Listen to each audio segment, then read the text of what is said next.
Miriam Lewis entra dans le hall élégant de Clarkson Enterprises, une serpillière dans une main et un seau dans l'autre. Son attitude était calme et déterminée. Elle portait l'uniforme standard du personnel d'entretien, une tenue bleue simple avec son badge d'identification accroché à son côté. Alors qu'elle jetait un regard autour d'elle, ses yeux étaient vifs et observateurs, mais pour un œil non averti, elle semblait n'être qu'une nouvelle employée parmi tant d'autres, invisible aux yeux de la foule pressée en costume qui passait devant elle. Le hall lui-même était un symbole de pouvoir et de réussite. Le sol en marbre brillait, reflétant la douce lumière dorée du lustre suspendu au plafond. Les murs étaient ornés d'œuvres d'art modernes et de grandes photographies illustrant les succès passés de l'entreprise. Myriam s'arrêta un instant pour tout absorber. C'était l'empire dans lequel elle avait investi, celui qu'elle avait appris à apprécier à distance. Mais aujourd'hui, elle allait le découvrir sous un tout autre angle, depuis les coulisses, là où personne ne s'attendrait à la trouver. Alors qu'elle se dirigeait vers le placard des agents d'entretien pour rassembler son matériel, elle observa la façon dont les gens se déplaçaient dans le bâtiment. Les employés des niveaux inférieurs se hâtaient pour se rendre utiles, les yeux baissés, tandis que les cadres supérieurs marchaient avec une aura de supériorité, ignorant presque tout le monde autour d'eux. Elle adressa un léger sourire à quelques employés qui passaient, recevant en retour de brèves salutations polies. Pourtant, la plupart semblaient trop absorbés par leur propre monde pour réellement la voir. Lorsqu'elle atteignit enfin le placard, elle prit une profonde inspiration et expira lentement, un sourire discret, presque secret, se dessinant sur ses lèvres. C'était le moment qu'elle préparait depuis des mois. Myriam avait acquis la majorité des parts de Clarkson Enterprises en toute discrétion, évitant soigneusement toute attention médiatique. Maintenant, elle était là pour comprendre son entreprise, non pas depuis une salle de réunion, mais depuis la perspective de ceux qui occupaient les postes les plus bas de la hiérarchie, ce que tout le monde ignorait. Elle attrapa un chiffon et un vaporisateur, puis fit rouler son chariot dans le couloir menant aux ascenseurs. En avançant, elle saisit des bribes de conversations échappées des employés qui passaient. La plupart parlaient de délais, de réunions et des politiques internes habituelles, mais parfois, elle entendait des murmures qui lui serraient légèrement le cœur. Des rumeurs circulaient à son sujet. « Tu as vu la nouvelle femme de ménage ?» chuchota une jeune réceptionniste à sa collègue alors que Myriam passait près d'elle. « Je me demande combien de temps elle tiendra dans cet endroit. Tu sais comment ces gens en costume traitent le personnel. »« Ouais, je lui donne une semaine, maximum, » répondit son ami avec un soupir compatissant. « Ils ne restent jamais longtemps, une fois qu'ils comprennent à quel point ils sont invisibles ici. » Les doigts de Myriam se crispèrent légèrement sur son chariot, mais son expression resta impassible. Invisible, pensa-t-elle. C'était exactement ce sur quoi elle comptait. Lorsqu'elle atteignit le dernier étage, où se trouvaient les bureaux des cadres dirigeants, elle s'arrêta un instant devant la grande salle de réunion. À travers les parois vitrées, elle aperçut les plus hauts dirigeants de Clarkson Enterprises réunis autour d'une immense table en chêne. Leurs costumes impeccables et leur posture dégageaient une autorité certaine. Ils étaient en pleine réunion, totalement inconscients de sa présence. Jonathan Price, le PDG, siégeait à la tête de la table. Ses cheveux argentés étaient soigneusement coiffés en arrière, et son élégant costume bleu marine transpirait la puissance. Son sourire confiant et son regard perçant accompagnaient ses paroles alors qu'il plaisantait avec ses collègues, déclenchant des éclats de rire dans la salle. Ses principaux alliés, David, Robert et Michael, riaient à ses blagues et soutenaient ses décisions, celles qui remplissaient leurs poches. Myriam poussa son chariot un peu plus près de la porte de la salle de réunion, captant des bribes de leur conversation. Ils se félicitaient d'une récente fusion conclue avec succès, évoquant avec enthousiasme les primes qu'ils allaient toucher. L'ambiance était euphorique, ils savouraient leur propre réussite. « Tu as vu les chiffres de ce trimestre ?» lança David en riant. « Je suppose que le travail acharné finit toujours par payer. »« Le travail acharné ?» ricana Jonathan en haussant un sourcil. « Je dirais plutôt du travail intelligent, mon ami. Tu nous vois pousser des balais ou frotter des sols. Ça, c'est pour ceux qui n'ont pas fait les bons choix dans la vie. » Tellement vrai, acquiesça Robert en souriant. C'est comme cette nouvelle femme de ménage que j'ai aperçue en bas. Elle est l'incarnation même du travail dur sans la moindre récompense. Je n'imagine même pas ce que ça doit être de nous voir tous les jours en costume, en sachant que c'est la seule chose qu'elle pourra jamais faire. Eh bien, quelqu'un doit bien s'en charger, ajouta Michael avec un sourire narquois. Tout le monde n'est pas fait pour être au sommet. La vie est injuste, c'est comme ça. Leurs éclats de rire résonnèrent dans la pièce, insouciants et arrogants. Pour eux, Myriam n'était rien de plus qu'un élément du décor, une présence insignifiante chargée de nettoyer après eux, de ramasser leurs détritus, à la fois littéralement et métaphoriquement. Ils ignoraient totalement que la femme dont ils se moquaient était en réalité celle qui avait le pouvoir de bouleverser leur avenir en une seule décision. Sans un mot, Myriam continua à nettoyer l'espace devant la salle de réunion, un sourire énigmatique flottant sur ses lèvres. Son visage était un masque de professionnalisme calme, mais à l'intérieur, elle enregistrait silencieusement chaque mot prononcé, stockant leur arrogance et leur ignorance comme des munitions. Elle savait que ce n'était que le début, et elle avait la patience nécessaire pour jouer le jeu sur le long terme. Elle essuya les vitres, polit les poignées de porte et continua son travail, tout en entendant encore résonner leur rire dans ses oreilles. Les paroles des dirigeants résonnaient dans son esprit, un rappel constant de la raison pour laquelle elle était là. Aujourd'hui, elle était entrée dans cette entreprise comme une simple femme de ménage. Mais quand le moment serait venu, elle révélerait sa véritable identité. Et ce jour-là, les dynamiques de pouvoir dans cette salle ne seraient plus jamais les mêmes. Alors qu'elle poussait son chariot vers la pièce suivante, elle surprit une conversation entre deux jeunes stagiaires qui discutaient nerveusement à proximité. Ils parlaient de la pression qu'ils ressentaient en travaillant dans un endroit comme celui-ci, où la moindre erreur pouvait leur coûter leur carrière. L'un d'eux jeta un regard furtif vers Myriam et lui adressa un sourire timide, visiblement mal à l'aise après avoir entendu la façon dont les dirigeants avaient parlé d'elle. « Ne les laissez pas vous atteindre », dit doucement le stagiaire. « Ils pensent qu'ils possèdent le monde, mais ils ne savent pas tout. » Myriam lui répondit par un sourire chaleureux, ses yeux pétillants d'une sagesse qui allait bien au-delà de son rôle de femme de ménage. « Merci », répondit-elle. « Parfois, ceux qui pensent tout savoir sont ceux qui ont encore le plus à apprendre. » Elle s'éloigna, laissant le jeune homme pensif, comme s'il venait d'apercevoir quelque chose de bien plus profond qu'il ne l'avait imaginé. Au fil de sa tournée, elle sentit parfois des regards se poser sur elle. Certains étaient curieux, d'autres indifférents, voire empreints de pitié. Mais cela n'avait pas d'importance. Ce qui comptait, c'était que personne ne soupçonnait la vérité. Personne ne savait que Myriam Lewis, la femme qui nettoyait discrètement après eux, détenait en réalité bien plus de pouvoir qu'il ne pouvait l'imaginer. Et alors qu'elle polisait la dernière porte vitrée de la journée, elle pensa à tout ce qui allait bientôt changer. Aujourd'hui, il voyait une femme de ménage. Demain, il découvrirait leur nouvelle réalité.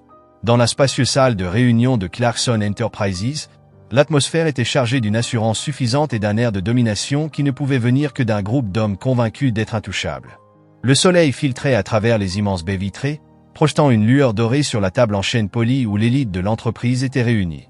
À la tête de la table siégeait Jonathan Price, le PDG, avec une posture qui respirait l'autorité. Son costume sur mesure semblait taillé dans le tissu le plus raffiné, presque comme une extension de son imposante personnalité. Chaque geste était calculé, empreint de confiance, et son regard bleu perçant ne laissait rien lui échapper. Jonathan était le genre d'homme qui se targuait de ses réussites, convaincu que sa position au sommet de Clarkson Enterprises n'était pas seulement méritée, mais inévitable. À ses côtés se trouvait David Miller, le directeur financier, connu pour son attitude glaciale et son obsession des chiffres. Ses cheveux étaient plaqués en arrière avec une précision méticuleuse, et son expression trahissait rarement autre chose qu'un léger rictus. Pour David, les gens étaient soit des atouts, soit des poids morts, et il n'avait aucune patience pour ceux qui ne contribuaient pas directement au profit de l'entreprise. Sa loyauté allait aux résultats financiers, et quiconque ne comprenait pas le langage des chiffres était, à ses yeux, insignifiant. En face de lui siégeait Robert Hay, le directeur marketing. Il était le charmeur du groupe, toujours capable d'enrober ses mots d'une arrogance subtile. Son talent résidait dans sa capacité à façonner une image de l'entreprise digne d'un titan de l'industrie, même lorsque la réalité ne correspondait pas tout à fait au récit. Son charme était un masque, dissimulant son mépris pour ceux qu'il considérait comme inférieurs. Pour Robert, la vie était un jeu avec des gagnants et des perdants, et il s'enorgueillissait d'être toujours du bon côté. À côté de Robert, Michael Carter, le directeur des opérations, affichait sa réputation de brute insensible. Son approche était simple, l'efficacité avant tout. Il croyait que le succès de l'entreprise reposait sur des décisions difficiles et un manque total de sentimentalisme. Son attitude abrupte et son mépris affiché pour la faiblesse ne laissaient aucun doute sur son absence totale de patience envers ceux qu'il considérait comme incompétents. Au fil de la réunion, ils discutèrent des résultats financiers du dernier trimestre, se félicitant mutuellement pour une nouvelle période de profit record. Jonathan se laissa aller contre le dossier de son fauteuil, un sourire satisfait aux lèvres. « Messieurs, encore un trimestre de bénéfices exceptionnels », annonça-t-il en tapotant ses doigts sur la table. « Et tout cela, grâce à nos décisions stratégiques. » « Décisions stratégiques ?» intervint David avec un rire. « Soyons honnêtes, c'est parce que nous sommes prêts à faire ce que les autres ne feront pas. Nous ne perdons pas notre temps avec des futilités comme l'empathie ou la bienveillance. » Les autres rirent, hochant la tête en signe d'approbation. Robert se pencha en avant, un éclat moqueur dans le regard. « Vous savez, j'ai croisé la nouvelle femme de ménage tout à l'heure, dit-il, son ton chargé de condescendance. La pauvre avait l'air tellement hors de son élément ici. Franchement, vous l'imaginez essayer de comprendre ne serait-ce qu'un mot de ce que nous faisons ici ?» Un ricanement général suivit sa remarque, tandis que Myriam, dans l'ombre, attendait patiemment son heure. « Aucune chance, dit Michael avec un rictus méprisant. Des gens comme elles sont destinés à ce genre de travail. C'est simplement ainsi que le monde fonctionne. Certains naissent pour diriger, et d'autres pour nettoyer après nous. » Jonathan eut un sourire en coin, son regard se posant sur la porte, où il aperçut brièvement Myriam passer avec son chariot de nettoyage. « Eh bien, elle fait son travail ? Non, c'est déjà plus que ce qu'on peut dire de la moitié des gens dans ce bâtiment. Au moins, elle sait où est sa place. » Un éclat de rire bruyant et sans retenue explosa dans la salle. Pour eux, tout cela n'était qu'une blague, une simple évidence dans un monde où ils se considéraient au sommet de la chaîne alimentaire, entourés de personnes qui, à leurs yeux, ne pourraient jamais atteindre leur niveau. Ils ne voyaient en Myriam Lewis rien de plus qu'une employée sans visage, une présence silencieuse dont l'unique but était de garder leur environnement impeccable, avant de disparaître dans l'arrière-plan. Alors qu'ils continuaient à plaisanter, la conversation prit un ton plus sérieux. Ils abordèrent les stratégies de croissance de l'entreprise et les potentielles fusions qui pourraient renforcer leur domination sur le marché. Jonathan, le regard froid et fixé sur les chiffres affichés à l'écran, exposa leur plan avec une précision clinique. « Nous devons garder la concurrence sous pression », déclara-t-il d'un ton calculateur. « La seule façon de rester en tête, c'est d'avoir toujours 5 coups d'avance. Cela signifie réduire les coûts autant que possible, même si cela implique quelques sacrifices. » Exactement, acquiesça David d'un signe de tête sec. Si nous éliminons les éléments superflus maintenant, nous aurons plus de ressources à investir là où ça compte vraiment. Nous ne pouvons pas nous permettre d'être sentimentaux avec les petites gens. Les petites gens, répéta Robert avec un sourire narquois. Comme notre équipe de nettoyage, par exemple. Mon Dieu, vous imaginez s'ils essayaient de nous donner des conseils en affaires? L'idée même est hilarante. Jonathan secoua la tête en riant. Contentons-nous d'être reconnaissants que ceux qui comptent réellement soient dans cette pièce, à prendre les grandes décisions. Et espérons que les autres ne se fassent pas d'illusions de grandeur. Un rire encore plus fort secoua la salle. Leur arrogance était presque tangible, emplissant l'air d'une impression d'intouchabilité, d'invincibilité, comme s'ils régnaient dans une tour d'ivoire inaccessible. Ils parlaient de leur rôle et de leur succès comme s'ils étaient les seuls architectes de la réussite de l'entreprise, totalement inconscients que leurs paroles étaient entendues par la personne même qu'ils méprisaient. Dans leur esprit, il n'existait que des leaders et des suiveurs, des décideurs et des exécutants. Et pour eux, Myriam appartenait sans aucun doute à la seconde catégorie. Ils la voyaient comme une femme sans ambition, sans la moindre volonté d'être autre chose qu'une simple femme de ménage. À leurs yeux, des gens comme elle existaient uniquement pour leur rendre la vie plus confortable, pour nettoyer derrière eux sans jamais remettre en question la hiérarchie qui les maintenait au sommet. Jonathan détourna son regard vers un portrait encadré sur le mur, un symbole de l'héritage de Clarkson Enterprises. Cette entreprise a été bâtie sur le dos de ceux qui comprennent ce qu'il faut pour gagner, déclara-t-il, une pointe de fierté dans la voix. Tout le monde n'a pas l'estomac pour ça. C'est pourquoi nous sommes ici, à prendre les décisions, et eux, dehors, à pousser des balais. Ces paroles furent prononcées avec une telle certitude, une telle suffisance, qu'elles ne laissaient aucune place au doute. Les cadres rirent de plus belle, savourant leur sentiment collectif de supériorité, inconscients que leur rire allait bientôt se retourner contre eux. Alors que la réunion touchait à sa fin, Jonathan se leva et lissa son veston d'un geste assuré. « Messieurs, continuons à faire ce que nous faisons de mieux, annonça-t-il. Et veillons à ce que cette entreprise poursuive sa croissance selon nos termes. » David, Robert et Michael hochèrent la tête en signe d'approbation, leur expression chargée de la satisfaction suffisante d'hommes convaincus de maîtriser leur destin. Alors qu'ils quittaient la salle de réunion, aucun d'eux ne prêta attention à Myriam, qui nettoyait silencieusement le couloir juste à l'extérieur. Pour eux, elle était invisible, insignifiante, une simple composante du décor. Jamais ils n'avaient envisagé qu'elle puisse écouter. Jamais ils n'avaient imaginé qu'elle puisse comprendre chaque mot qu'ils avaient prononcé. Ils n'auraient jamais pu imaginer que la femme qui se fondait dans l'arrière-plan détenait en réalité bien plus de pouvoir que tous réunis. Myriam leva les yeux un bref instant alors qu'ils s'éloignaient, un éclat indéchiffrable brillant dans son regard. Leur rire résonnait encore dans l'air, un écho de leur suffisance. Elle continua à nettoyer, ses mouvements lents et délibérés, les roues de son chariot glissant en silence sur le sol. Elle était l'image même du calme, son expression impassible et discrète. Mais au fond d'elle, derrière cette façade sereine, Une tempête se préparait. Myriam Lewis savait exactement comment ces hommes l'apercevaient. Ils pensaient être intouchables, convaincus que leur position à la tête de Clarkson Enterprises était inébranlable. Ils se trompaient. Et très bientôt, ils allaient découvrir à quel point. Chaque jour, elle se fondait parfaitement dans le décor en tant que femme de ménage, accomplissant ses tâches avec une dignité silencieuse. Elle poussait son chariot de pièce en pièce, ses yeux toujours attentifs, ses oreilles toujours à l'écoute. Pour un observateur non averti, Myriam n'était qu'un simple membre du personnel d'entretien, une personne chargée de garder les sols impeccables et les poubelles vides. Mais sous cette façade, elle observait méticuleusement chaque interaction, chaque parole prononcée sans précaution, chaque sourire condescendant qui se dessinait sur le visage des cadres dirigeants. Elle ne se contentait pas de nettoyer après eux. Elle recueillait des informations, prenant mentalement note de leur comportement, de leurs forces, mais surtout de leurs nombreuses faiblesses. Myriam remarqua rapidement que, dans l'agitation constante du bureau, la plupart des employés ne levaient presque jamais les yeux de leur écran d'ordinateur. Trop absorbés par leurs échéances, leurs rapports trimestriels et leurs flux interminables de mai, ils ne prêtaient aucune attention à la femme qui poussait un chariot dans le couloir. C'était une forme d'invisibilité qui jouait parfaitement en sa faveur. Elle pouvait entrer dans des pièces sans être remarquée, surprendre des conversations qui n'étaient jamais destinées à être entendues par elle, et ainsi découvrir la véritable nature de ceux qui prétendaient diriger l'entreprise.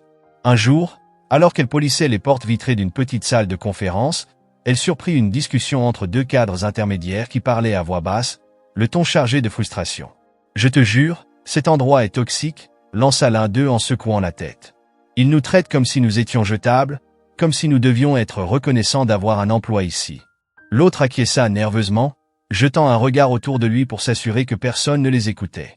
« C'est Jonathan et son équipe », murmura-t-il. « Ils ne se soucient que des chiffres. Si tu ne fais pas partie de leur cercle restreint, tu n'es rien pour eux. » Myriam garda une expression neutre en continuant son travail, mais intérieurement, elle ressentit une pointe de satisfaction. Elle avait déjà soupçonné que la toxicité des dirigeants dépassait largement leur mépris pour le personnel d'entretien. Maintenant, elle en avait la confirmation.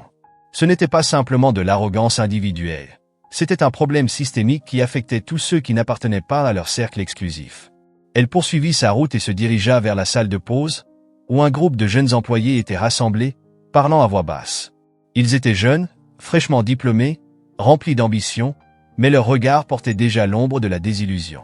Ils discutaient du manque de perspective d'évolution dans l'entreprise, de l'attitude condescendante des cadres supérieurs et de la sensation oppressante que, peu importe leurs efforts, ils ne seraient jamais remarqués par ceux qui prenaient les décisions. « J'ai envoyé ma proposition il y a 3 semaines, souffla une jeune femme, la frustration perçant dans sa voix.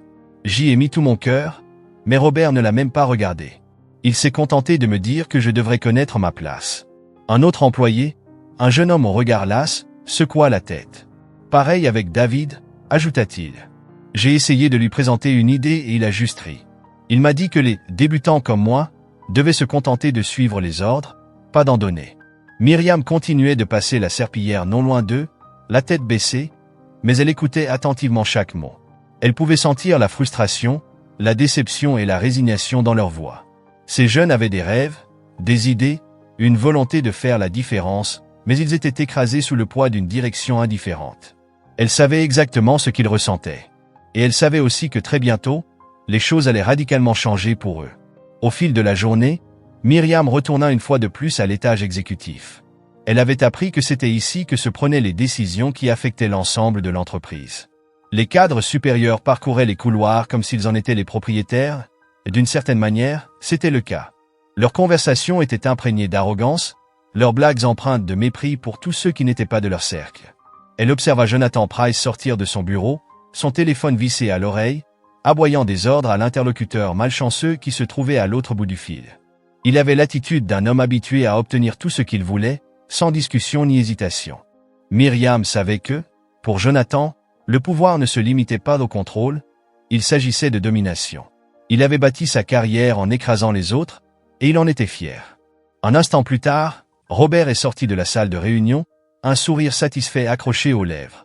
Lorsqu'il aperçut Myriam, il prit soin de passer près d'elle, la tête haute, comme si sa simple présence était en dessous de lui. Il ne tenta même pas de dissimuler le mépris dans son regard, la façon dont il la considérait comme un simple élément du décor, utile mais sans importance. Continuez comme ça, lança-t-il d'un ton condescendant. On a toujours besoin de quelqu'un pour nettoyer après les vrais talents de cette entreprise. Myriam lui adressa un sourire poli et hocha la tête, comme si ses paroles n'avaient aucun impact sur elle. Mais en réalité, elle était en train d'analyser, de calculer, d'évaluer chaque rictus et chaque regard dédaigneux. Depuis longtemps, elle avait mémorisé leur arrogance, leurs expressions de suffisance, la façon dont ils se comportaient avec un air de supériorité écrasante. Ce qu'ils ne savaient pas, c'était que la femme qu'ils ignoraient était en train de tracer leur chute. Elle connaissait désormais leurs faiblesses, ces angles morts dans leur arrogance écrasante qui précipiteraient leur chute. Michael Carter, le directeur des opérations au franc-parler souvent brutal, apparut à son tour dans le couloir. Son habituel froncement de sourcils marqué sur son visage, il marmonnait des propos inaudibles sur l'inefficacité et le temps perdu. Lorsqu'il aperçut Myriam, il s'arrêta un instant, plissant légèrement les yeux. « Tu as oublié une tâche, là-bas » dit-il en pointant du doigt une zone du sol parfaitement propre. « Essaie de faire ton travail correctement, certains d'entre nous n'ont pas le temps de jouer les nourrices pour l'équipe de nettoyage. » Myriam se contenta d'un hochement de tête, son habituel sourire poli aux lèvres. Elle ne répondit rien, mais son esprit, lui, bouillonnait. Ces hommes étaient si aveuglés par leur propre suffisance qu'ils ne voyaient même pas ce qui était sous leur nez. Ils étaient incapables de deviner que la femme qu'ils traitaient comme une moins que rien était en réalité bien au-dessus d'eux, à tous les niveaux. À la fin de la journée, Myriam s'accorda un moment de calme dans le placard des agents d'entretien, son petit sanctuaire au milieu du chaos du monde de l'entreprise. Elle ferma les yeux et prit une profonde inspiration, repensant à tout ce qu'elle avait observé. Le mépris, l'arrogance, la façon dont ces hommes riaient des difficultés des autres. Tout cela était gravé dans sa mémoire, soigneusement stocké. Sa présence, bien que silencieuse, n'échappa pourtant pas à Jonathan. En pleine discussion, il s'interrompit brièvement, son regard s'attardant sur Myriam avec une pointe d'agacement. L'instant ne dura qu'une seconde, mais son mépris était palpable. « Messieurs, » dit-il avec un sourire en coin, levant légèrement la main en direction de Myriam d'un geste désinvolte, « voilà le genre de dévouement que nous inspirons ici, chez Clarkson Enterprises. Même notre personnel d'entretien travaille sans relâche pour que notre environnement reste impeccable pendant que nous nous concentrons sur le vrai travail, celui qui compte réellement. » Quelques rires fusèrent dans la salle, teintés de cette condescendance propre à ceux qui se croient supérieurs par nature. Ils ne voyaient pas une personne en face d'eux. Ils ne voyaient qu'un uniforme, un rôle insignifiant, une existence limitée à garder leur domaine en ordre. Robert Ray, confortablement installé dans son fauteuil, adressa un sourire moqueur à Myriam, comme si elle était une distraction divertissante. « Je dois dire que c'est plutôt inspirant, » lança-t-il, son ton dégoulinant de sarcasme. « C'est rassurant de savoir que pendant que nous négocions des contrats à plusieurs millions, quelqu'un veille à ce que des taches de café ne viennent pas troubler notre génie. C'est presque poétique, non? Plutôt tragique, corrigea Michael avec un rire cruel. Imagine passer toute sa vie à nettoyer après ceux qui, font réellement la différence. Ça, c'est ce qu'on appelle viser bas. Leur rire éclata, exclusif à ceux qui étaient convaincus que leur succès ne reposait que sur leur seul talent et leur travail acharné. À leurs yeux, Myriam n'était rien d'autre qu'un symbole d'échec, l'incarnation vivante de tout ce qu'ils croyaient avoir dépassé. Mais Myriam ne réagit pas. Son visage resta impassible, ses gestes mesurés tandis qu'elle essuyait la table. Elle ne les regarda pas, n'accusa pas le coup de leur moquerie. Elle laissa simplement leurs paroles flotter dans l'air, s'imprégner de leur sourire suffisant, s'enfoncer plus profondément encore dans sa détermination. Elle enregistrait chaque insulte, chaque geste méprisant, chaque éclat d'arrogance, les stockant comme autant de munitions pour le moment opportun. Puis, alors qu'elle s'apprêtait à quitter la salle, elle s'arrêta et leva les yeux vers Jonathan. Leurs regards se croisèrent, et l'espace d'un instant, un éclat fugace brilla dans celui de Myriam.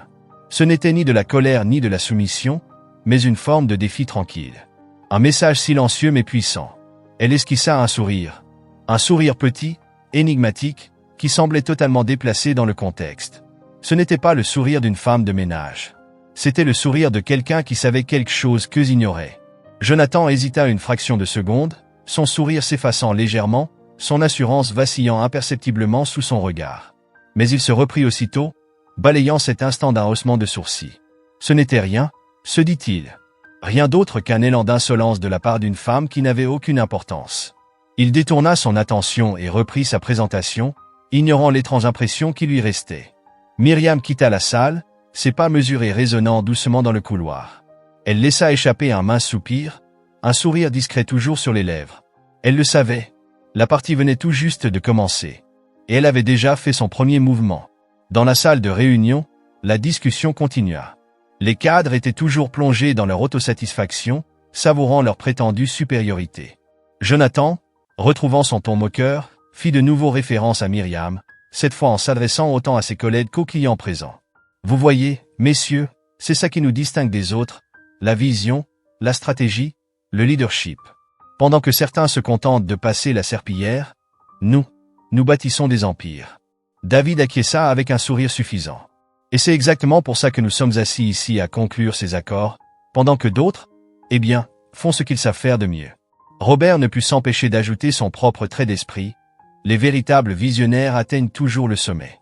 Les autres, ils se contentent de nettoyer après eux. La salle éclata une nouvelle fois de rire.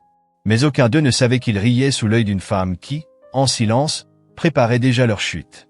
Le prix du mépris, les clients se remuaient légèrement sur leur siège, certains esquissant des sourires polis, mais leur inconfort était palpable. Ils ne savaient pas vraiment comment réagir à l'arrogance flagrante de l'équipe de Clarkson, mais par courtoisie ou par prudence commerciale, aucun d'eux ne fit de commentaires. Ils connaissaient la réputation de Jonathan Price, un homme d'affaires redoutable, et aucun n'était prêt à risquer ses propres intérêts en le confrontant. Lorsque la réunion toucha à sa fin et que les clients quittèrent la salle, Jonathan se tourna vers son équipe, un sourire triomphant accroché aux lèvres. Eh bien, voilà un autre succès, déclara-t-il avec satisfaction. Un accord de plus signé, une autre victoire pour Clarkson Enterprises. Tout cela grâce à notre engagement à rester en tête du jeu. Les autres acquiescèrent, leur visage reflétant la même autosatisfaction. Ils se croyaient invincibles, persuadés que leur succès était le fruit exclusif de leur intelligence et que ceux qui ne faisaient pas partie de leur cercle étaient sans importance. Ce qu'ils ne réalisaient pas, c'est qu'ils étaient, en réalité, aveugles.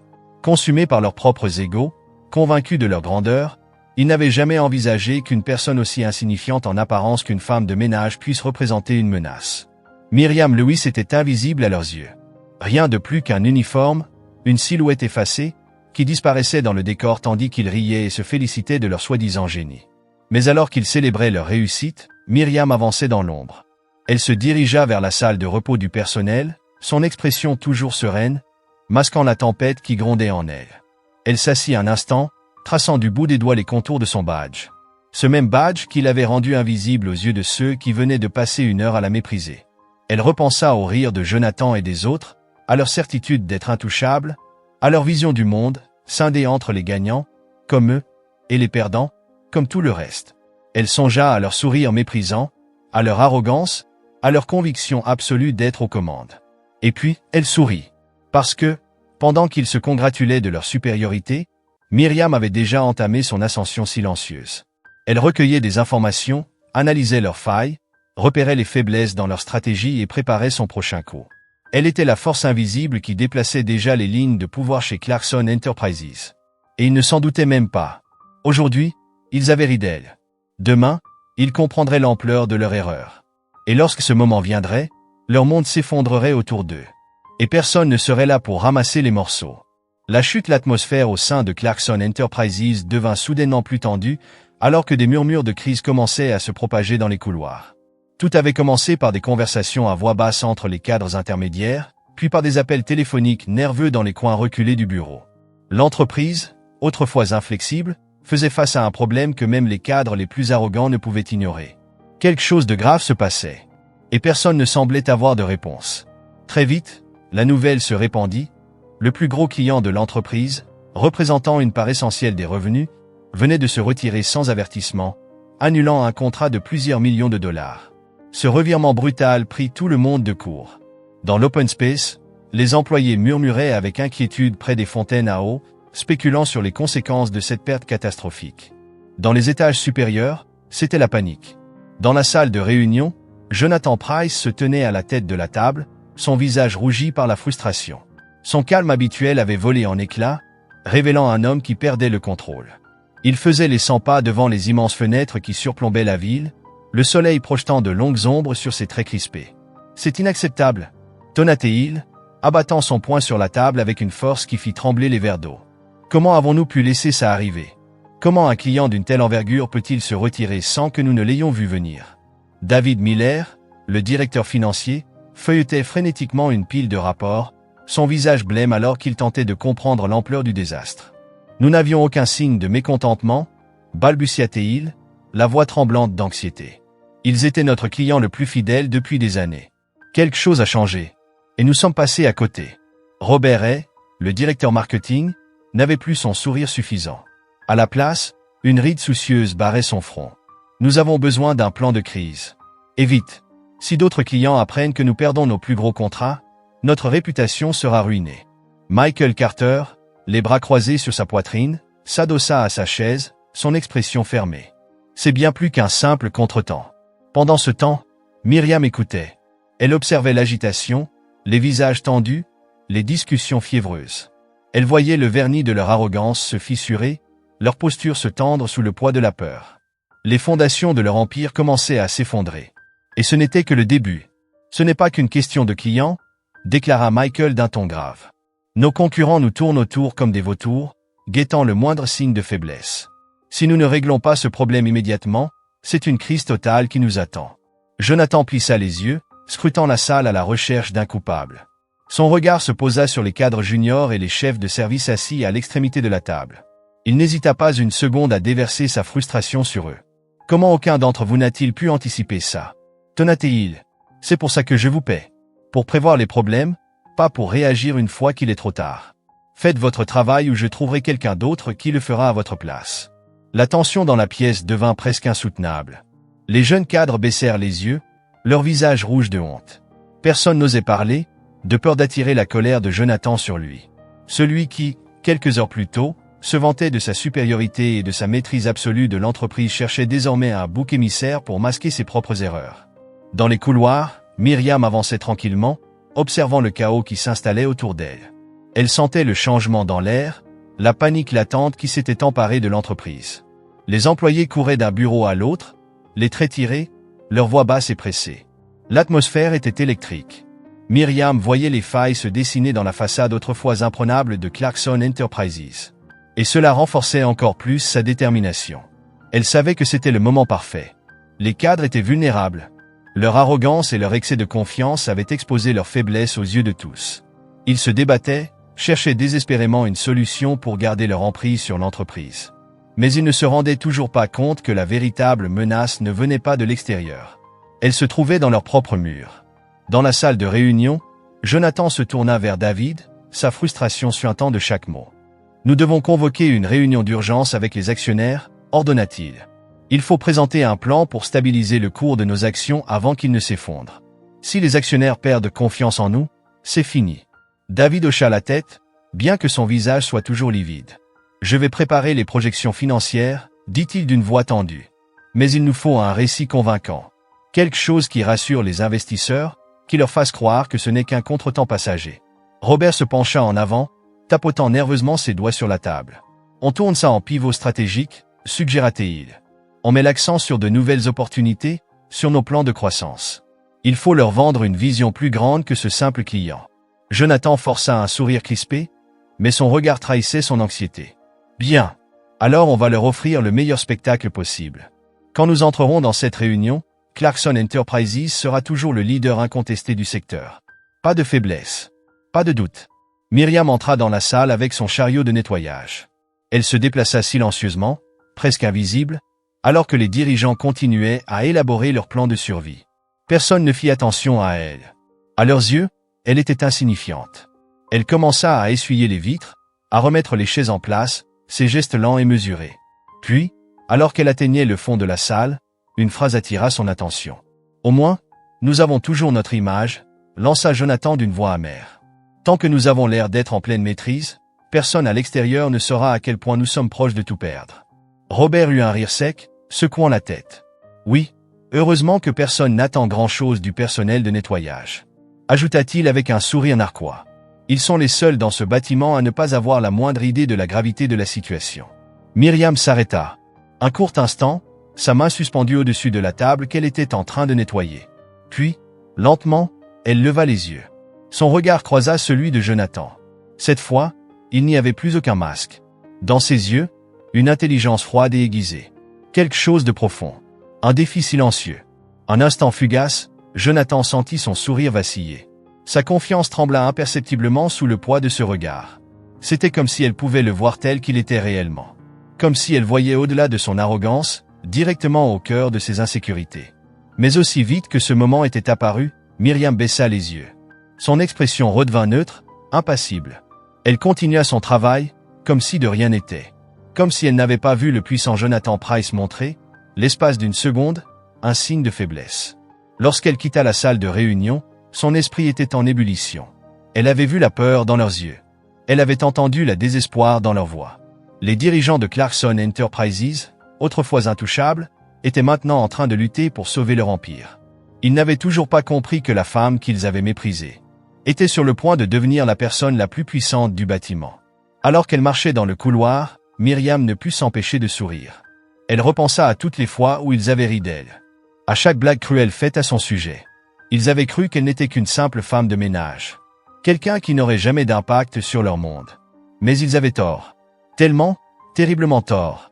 Et Myriam le savait, quand la réunion des actionnaires aurait lieu. Elle serait prête. Bientôt, elle entrerait dans cette salle, non pas en tant que femme de ménage, mais en tant qu'actionnaire majoritaire de Clarkson Enterprises. Et lorsqu'elle le ferait, elle renverserait leur monde. Elle pouvait déjà imaginer l'expression sur leur visage, le choc, l'incrédulité, la prise de conscience soudaine qu'ils s'étaient trompés sur elle depuis le début. Ils l'avaient sous-estimée. Ils n'avaient jamais deviné son intelligence, sa stratégie, sa patience. Ils ne savaient pas que la femme qu'ils avaient moquée et humiliée était sur le point de les dépouiller de leur pouvoir.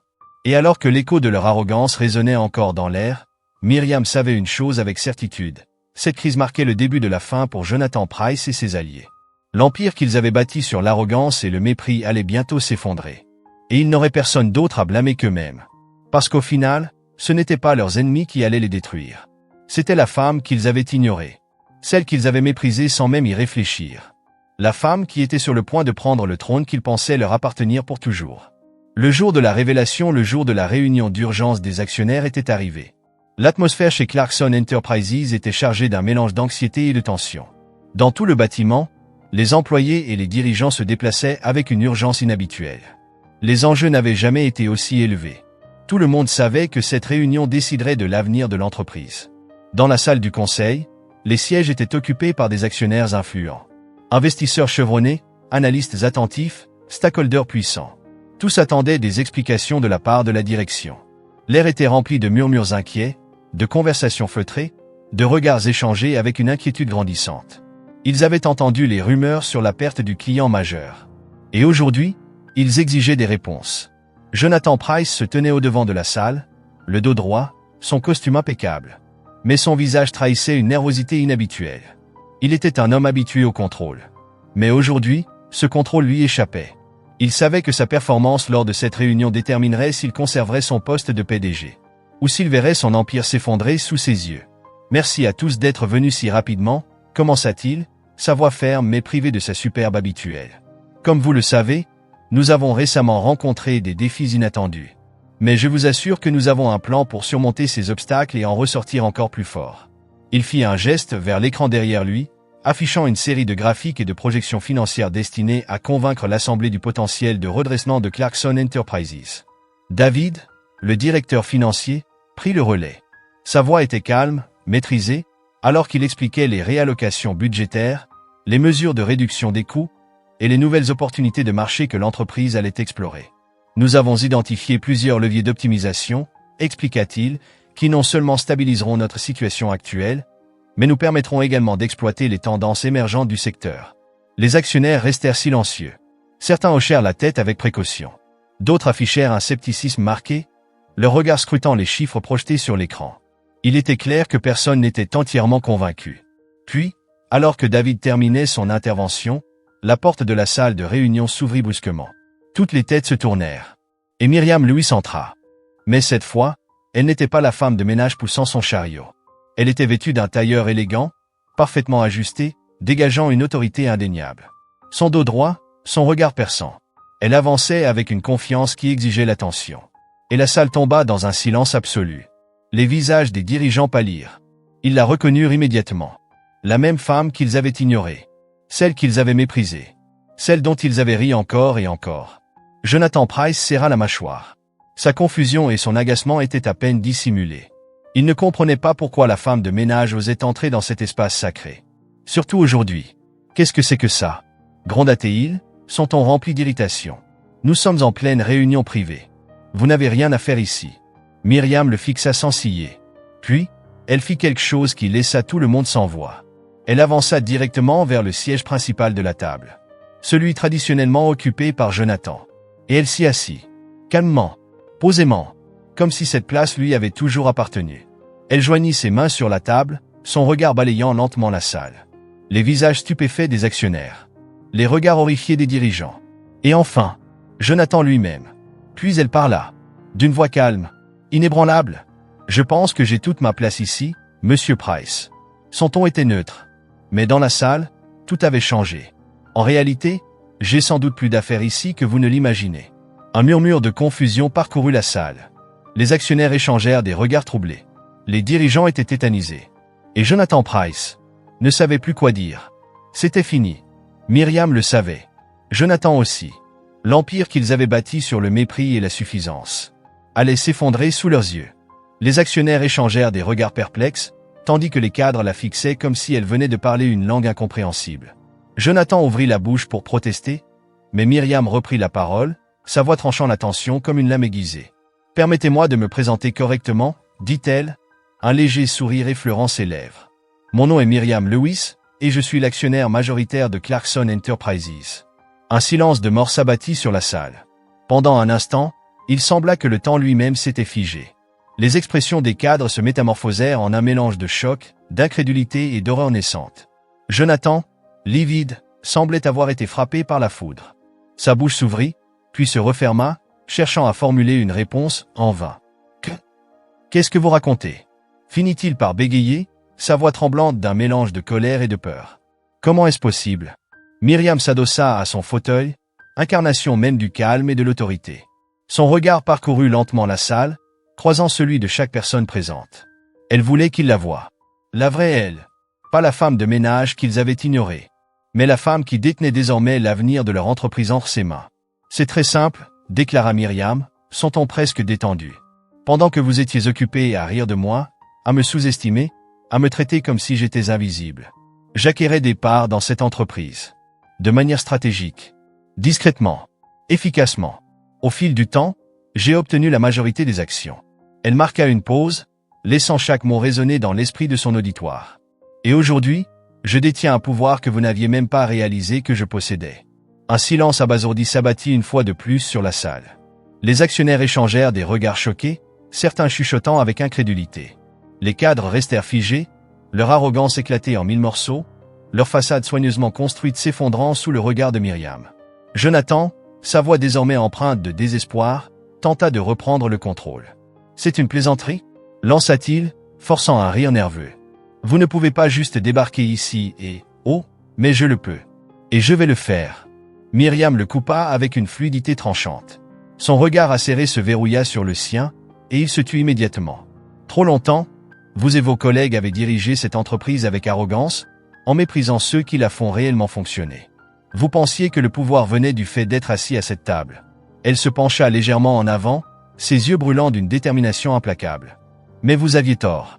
Le vrai pouvoir se gagne. Par la compréhension. Par la stratégie.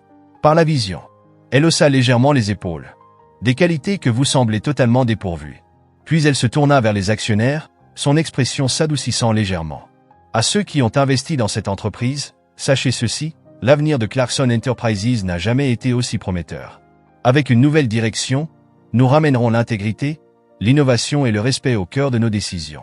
Je suis ici pour m'assurer que cette entreprise prospère. Non pas seulement pour ses profits, mais pour les personnes qui font ce qu'elle est aujourd'hui. » Un des actionnaires, un homme aux cheveux argentés et à l'expression grave, s'éclaircit la gorge et s'adressa directement à Myriam. « Madame Lewis, dit-il, si ce que vous dites est vrai, quels sont vos plans immédiats pour Clarkson Enterprises? Comment comptez-vous gérer cette crise actuelle? » Myriam hocha lentement la tête, reconnaissant la pertinence de sa question. « Merci d'avoir posé cette question, » répondit-elle. « Mon premier plan d'action est de restructurer la direction de cette entreprise.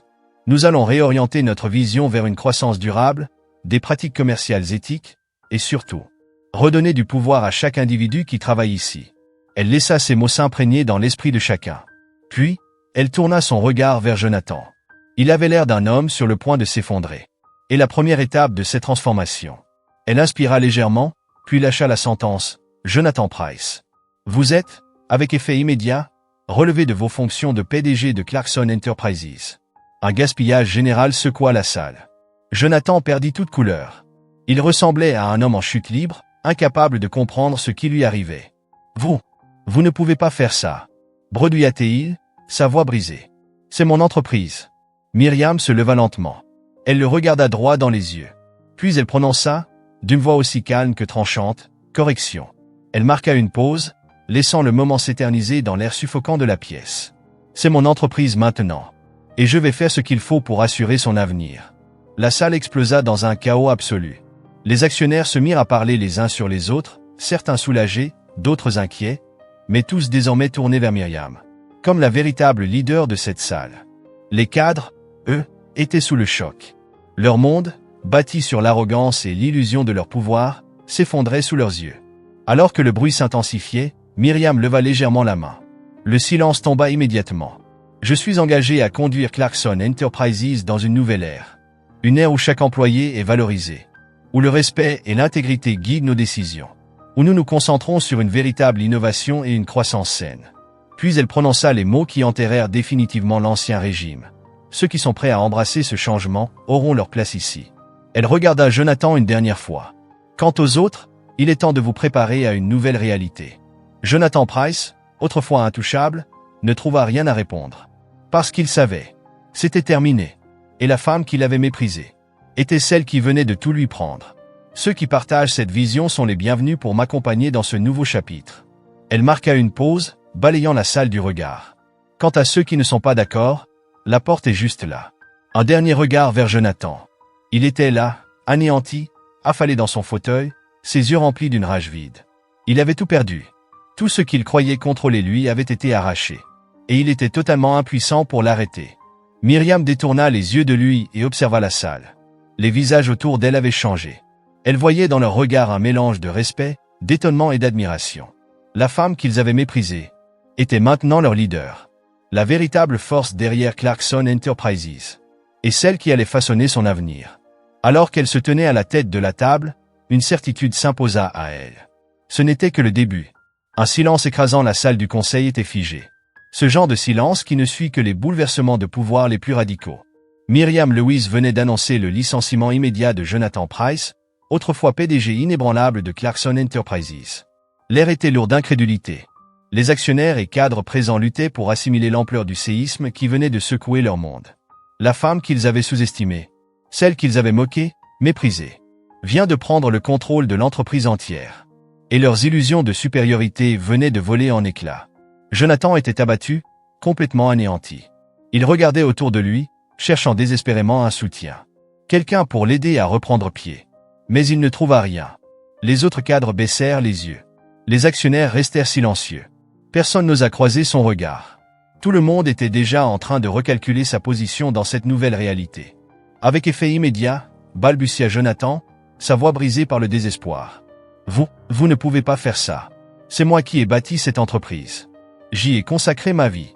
Myriam le fixa calmement. Son regard ne laissait aucune place au doute ni à la pitié. Vous avez bâti cette entreprise. Sur le dos de ceux que vous méprisez. Sa voix était stable, mais empreinte d'une colère froide et maîtrisée. Vous avez dirigé avec arrogance et mépris, convaincu que le pouvoir venait du fait d'écraser ceux que vous pensiez inférieurs.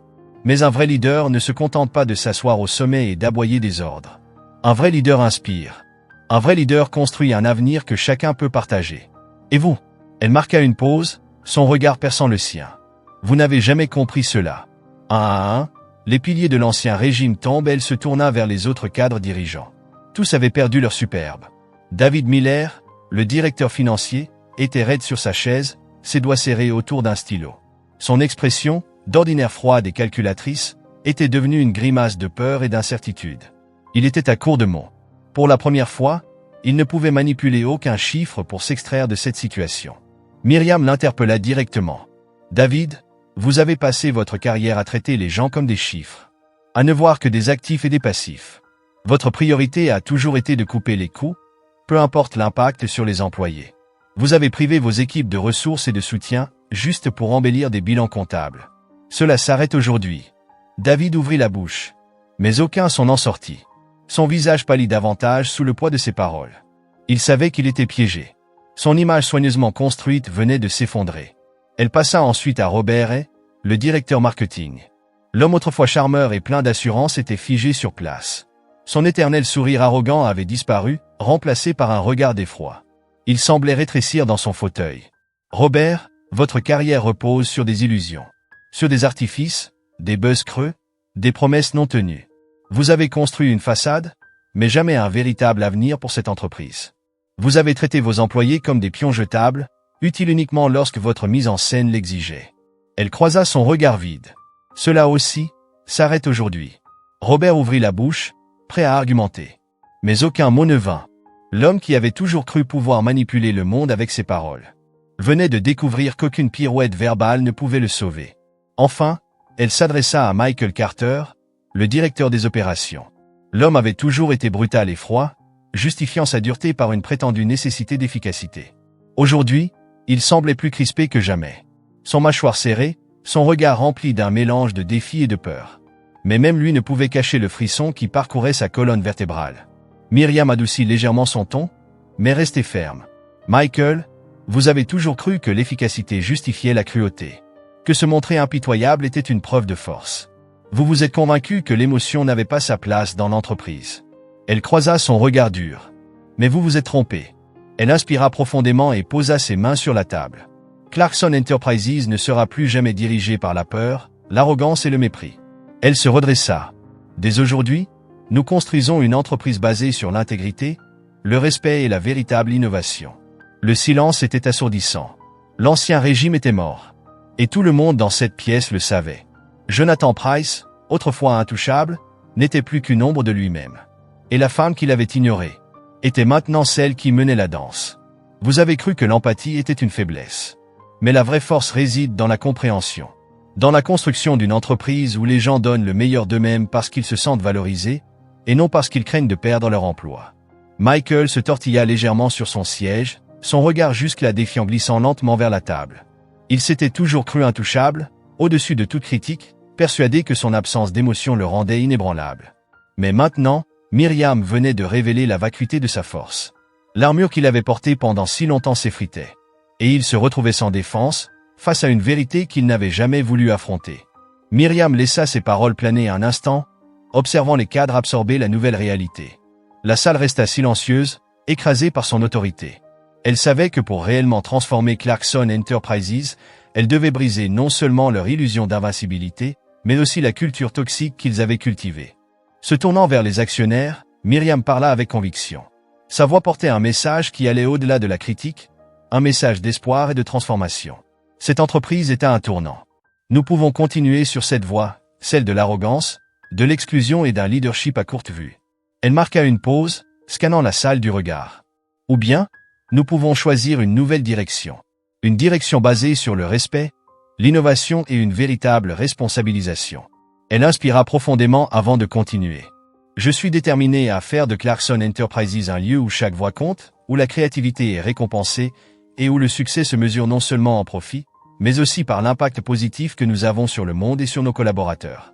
Un actionnaire, un investisseur chevronné réputé pour son esprit analytique affûté, s'éclaircit la gorge et s'adressa directement à Myriam. « Mademoiselle Lewis, dit-il avec un mélange de prudence et de respect, votre vision est admirable. Mais comment comptez-vous assurer la transition du leadership tout en maintenant la stabilité de l'entreprise? Le marché réagit déjà à la perte de notre plus gros client. » Myriam hocha lentement la tête, appréciant la franchise de la question. « C'est une remarque pertinente, répondit-elle avec assurance. À court terme, je vais nommer une équipe de direction intérimaire composée d'individus qui incarnent les valeurs d'intégrité, de vision et de respect. Nous allons restructurer nos opérations pour assurer une croissance durable et diversifier notre portefeuille afin de ne plus dépendre d'un nombre limité de clients. De plus, j'instaure un audit complet de nos pratiques commerciales afin d'identifier des opportunités d'innovation qui créeront de la valeur sans compromettre notre éthique. » Elle marqua une pause, balayant la salle du regard une nouvelle fois. Mais il ne s'agit pas seulement de solutions rapides. Il s'agit d'une transformation profonde de la culture de Clarkson Enterprises. Nous allons investir dans nos collaborateurs, leur fournir les outils et les opportunités dont ils ont besoin pour évoluer. Nous allons bâtir une entreprise qui privilégie le succès à long terme plutôt que des profits immédiats.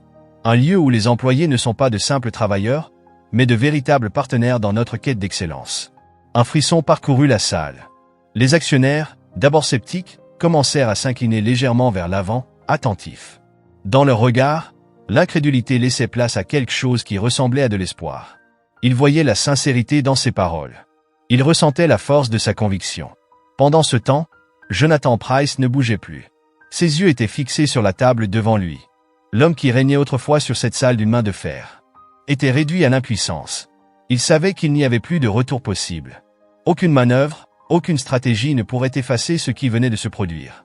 Aucune combine ne restaurerait son autorité perdue. À cet instant, il comprit enfin ce qu'était le véritable pouvoir. Il n'était pas bruyant. Il ne se vantait pas. Il n'avait pas besoin d'écraser les autres pour s'affirmer. Le vrai pouvoir était calme, patient, et infiniment plus redoutable entre les mains de quelqu'un qui savait le manier sans jamais élever la voix.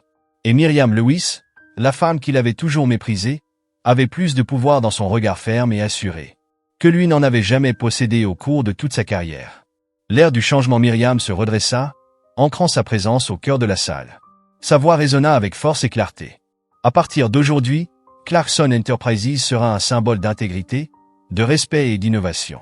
Nous ne dirigerons plus par la peur, mais par l'exemple. Elle posa ses yeux sur chaque personne dans la salle. À ceux qui souhaitent m'accompagner dans cette transformation, je vous accueille à bras ouverts. Elle fit un léger mouvement de tête vers la porte. À ceux qui ne peuvent pas s'aligner sur cette vision, la sortie est juste là. Le message était clair. Il n'y avait plus de place pour l'arrogance et l'exclusion dans le nouvel ordre de Clarkson Enterprises. Un à un, les actionnaires et les cadres se levèrent. Certains murmurèrent des mots d'accord. D'autres restèrent silencieux, mais hochèrent la tête. Ils comprenaient. Ils acceptaient. Ils savaient qu'ils assistaient à l'aube d'une nouvelle ère. Miriam n'avait pas simplement pris la tête de l'entreprise. Elle avait brisé l'ancien régime. Elle avait amorcé une révolution. Et Clarkson Enterprises ne serait plus jamais la même. Tout ce qu'il pensait savoir venait de s'effondrer. Alors que la salle se vidait peu à peu, Jonathan Price demeura assis un instant de plus, fixant Miriam une dernière fois. Son regard était un mélange de ressentiment et de respect forcé.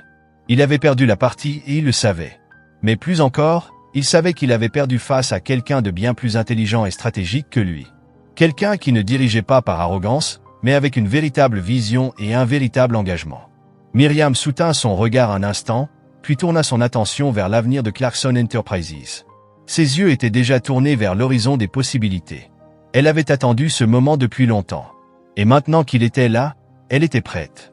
Prête à guider son entreprise vers une nouvelle ère. Une ère non plus définie par les limites du passé, mais par le potentiel illimité d'un avenir meilleur, plus brillant. Une nouvelle aube chez Clarkson Enterprises. La nouvelle de la prise de contrôle de Clarkson Enterprises par Miriam Lewis se répandit comme une traînée de poudre dans toute l'entreprise. Les chuchotements résonnaient dans chaque couloir, des bureaux exécutifs à la salle du courrier, où les employés échangeaient des regards stupéfaits et des murmures excités. L'histoire de la femme de ménage autrefois ignorée qui s'était révélée être le véritable pouvoir derrière l'entreprise. Personne ne l'avait vu venir. Et soudain, tout le monde reconsidérait non seulement leur perception de Miriam, mais aussi leur compréhension de ce qu'était un véritable leader. Un nouveau jour se leva sur Clarkson Enterprises. Et Miriam arriva tôt au bureau. Mais cette fois, elle n'avait plus besoin de son uniforme de nettoyage. Plus besoin de son chariot pour se fondre dans l'arrière-plan. Elle franchit les portes vitrées de l'entreprise, son tailleur sur mesure rayonnant d'autorité, sa posture droite et confiante. Chaque pas qu'elle faisait imposait l'attention. Et cette fois, personne n'osa l'ignorer. Les employés la regardaient avec un mélange d'admiration et d'incertitude. Ceux qui, autrefois, passaient devant elle sans un regard, la saluaient aujourd'hui avec respect. Certains lui adressèrent un hochement de tête. D'autres lui offrirent des sourires timides, incertains de comment s'adresser à elle maintenant. En quelques heures, elle était passée de l'ombre à la lumière. De la femme de ménage invisible à la dirigeante de l'entreprise. Un conseil sous tension. Miriam prit la direction de l'étage exécutif. L'air y était lourd. Les cadres restants étaient déjà réunis dans la salle du conseil, leurs visages tirés et anxieux. Autrefois, cette pièce était emplie de leur arrogance et de leur plaisanterie suffisante. Aujourd'hui, tout avait changé. Le sol sous leurs pieds avait tremblé. et ils tentaient désespérément de retrouver leur équilibre. Myriam entra sans cérémonie. Elle balaya la salle du regard, observant ces hommes qui l'avaient autrefois méprisée. Elle vit la peur dans leurs yeux, l'incertitude de ceux qui savent que leur pouvoir n'est plus assuré. Ils avaient bâti leur carrière en croyant qu'ils étaient intouchables. Et aujourd'hui, ils faisaient face à la réalité. « Bonjour messieurs », dit Myriam d'une voix calme et maîtrisée. « J'espère que vous avez eu le temps de réfléchir aux événements d'hier. » David Miller, le directeur financier, se tortilla sur son siège. Il avait l'air d'un homme à deux doigts de s'effondrer. Son regard habituellement glacial était à présent empreint de désespoir. « Mademoiselle Lewis » commença-t-il, hésitant. « Je comprends que des changements sont nécessaires, mais je tiens à vous assurer que je suis entièrement dévoué à votre vision pour l'entreprise. Je peux m'adapter, je vous le promets. » Myriam l'observa sans ciller. Elle savait que David était un maître de la survie. Un homme qui dirait tout ce qu'il fallait pour sauver sa place. Il avait bâti sa carrière sur la manipulation des chiffres et des gens, tournant chaque situation à son avantage. Mais elle savait aussi qu'il n'avait jamais eu la moindre loyauté. Son unique priorité avait toujours été lui-même. Elle prononça alors son nom, lentement, avec un calme tranchant. « David. » Elle laissa le silence s'installer un instant, faisant peser le poids de ses mots. « J'apprécie votre volonté de vous adapter. Mais l'engagement envers le changement ne se limite pas aux mots. Ce sont les actions qui comptent. Des actions constantes, significatives, qui démontrent un réel changement de perspective. » Elle le fixa droit dans les yeux. « Si vous êtes vraiment prêt à suivre cette nouvelle direction, vous devrez le prouver autrement que par de simples promesses. » David déglutit avec difficulté. Il hocha la tête frénétiquement, comme un homme en train de se noyer. « Bien sûr, mademoiselle Lewis, je ferai tout ce qu'il faut. Vous verrez. » Sa voix tremblait légèrement. La peur d'un homme qui comprenait qu'il était en train de perdre tout ce qu'il croyait acquis. Myriam tourna alors son attention vers Robert Hay, le directeur marketing. Autrefois si sûr de lui, son arrogance avait disparu. Il semblait réduit à l'état d'un homme sans armure. Il garda les yeux baissés, ses mains jointes sur la table, évitant le regard de Myriam à tout prix. Elle parla doucement, mais avec une fermeté implacable. « Robert, vous avez bâti votre carrière sur des illusions. Vous avez préféré vendre du rêve plutôt que de livrer du concret. Vous avez créé du bruit, mais jamais de la valeur. Vous avez traité vos employés comme des figurants dans votre mise en scène. Cela prend fin aujourd'hui. » Robert rougit violemment, levant enfin les yeux. Il ouvrit la bouche pour répondre, mais aucun mot ne sortit. L'homme qui avait toujours cru pouvoir manipuler chaque situation avec son éloquence découvrait qu'aucune parole ne pourrait le sauver. Et Myriam le savait, tout comme elle savait que Clarkson Enterprises ne serait plus jamais dirigé par des illusions et des faux-semblants. L'ère du changement était là. Robert finit par lever les yeux, son visage livide, mais empreint de détermination. « Je comprends, mademoiselle Lewis, » dit-il en trébuchant légèrement sur ses mots. « Je sais que j'ai fait des erreurs, mais je veux apprendre. Je veux faire partie de cette nouvelle vision. Je ferai tout ce qu'il faut pour gagner votre confiance. » Myriam l'observa un instant, scrutant son visage à la recherche du moindre signe de sincérité. Elle savait que Robert était un beau parleur, un homme habile à dire ce qu'il fallait au bon moment. Mais cette fois, elle perçut une lueur de véritable regret dans sa voix. Un signe qu'il avait compris les limites de ses anciennes méthodes. « Je t'aurai à l'œil, Robert, » dit finalement Myriam. « Les paroles ne suffisent plus. Tu devras prouver par des actes concrets que tu es réellement prêt à changer la manière dont nous faisons des affaires ici. » Le dernier pilier de l'ancien monde enfin, Myriam tourna son regard vers Michael Carter, le directeur des opérations. L'homme qui se vantait toujours de sa dureté, de sa capacité à prendre des décisions difficiles sans sourciller. Mais aujourd'hui, même lui semblait ébranlé. Son attitude de défi avait disparu, remplacée par un regard plus prudent, presque résigné. Il savait que les anciennes règles ne s'appliquaient plus, que sa mentalité impitoyable ne serait plus la norme. « Michael, » dit Myriam, son ton s'adoucissant légèrement, mais conservant toujours une autorité implacable. « Tu as toujours dirigé avec efficacité, mais au détriment de l'empathie. Tu as cru que la force résidait dans l'inflexibilité, que la compassion était une faiblesse. » Elle fit une pause, puis poursuivit. « Mais un véritable leader comprend que les gens sont le cœur de toute organisation.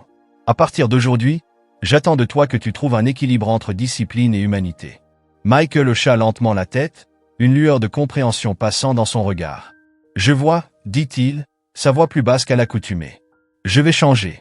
Je ferai ce qu'il faut. Je sais que j'ai été trop rigide, trop focalisé sur les chiffres. Je vais travailler là-dessus. Je le promets. » Myriam hocha légèrement la tête, acceptant sa volonté d'essayer. Elle savait que le changement ne serait pas facile pour lui. Mais elle savait aussi que s'il pouvait canaliser sa discipline vers un leadership plus humain, il pourrait devenir un atout précieux pour le nouveau Clarkson Enterprises. Une transformation profonde avec les réponses immédiates des cadres traités, Myriam prit du recul et s'adressa à toute la salle. Aujourd'hui marque le début d'un nouveau chapitre pour Clarkson Enterprises. Sa voix était forte et assurée. Nous allons reconstruire cette entreprise de fond en comble, en commençant par sa culture. L'arrogance, l'élitisme et le mépris des autres ne seront plus tolérés ici. Désormais, chaque personne dans cette organisation, du stagiaire au cadre exécutif, sera traitée avec respect et aura la possibilité de contribuer à notre succès collectif. Elle regarda chaque personne dans la salle, s'assurant que ses mots faisaient leur effet. Ce n'est pas qu'un simple changement de direction.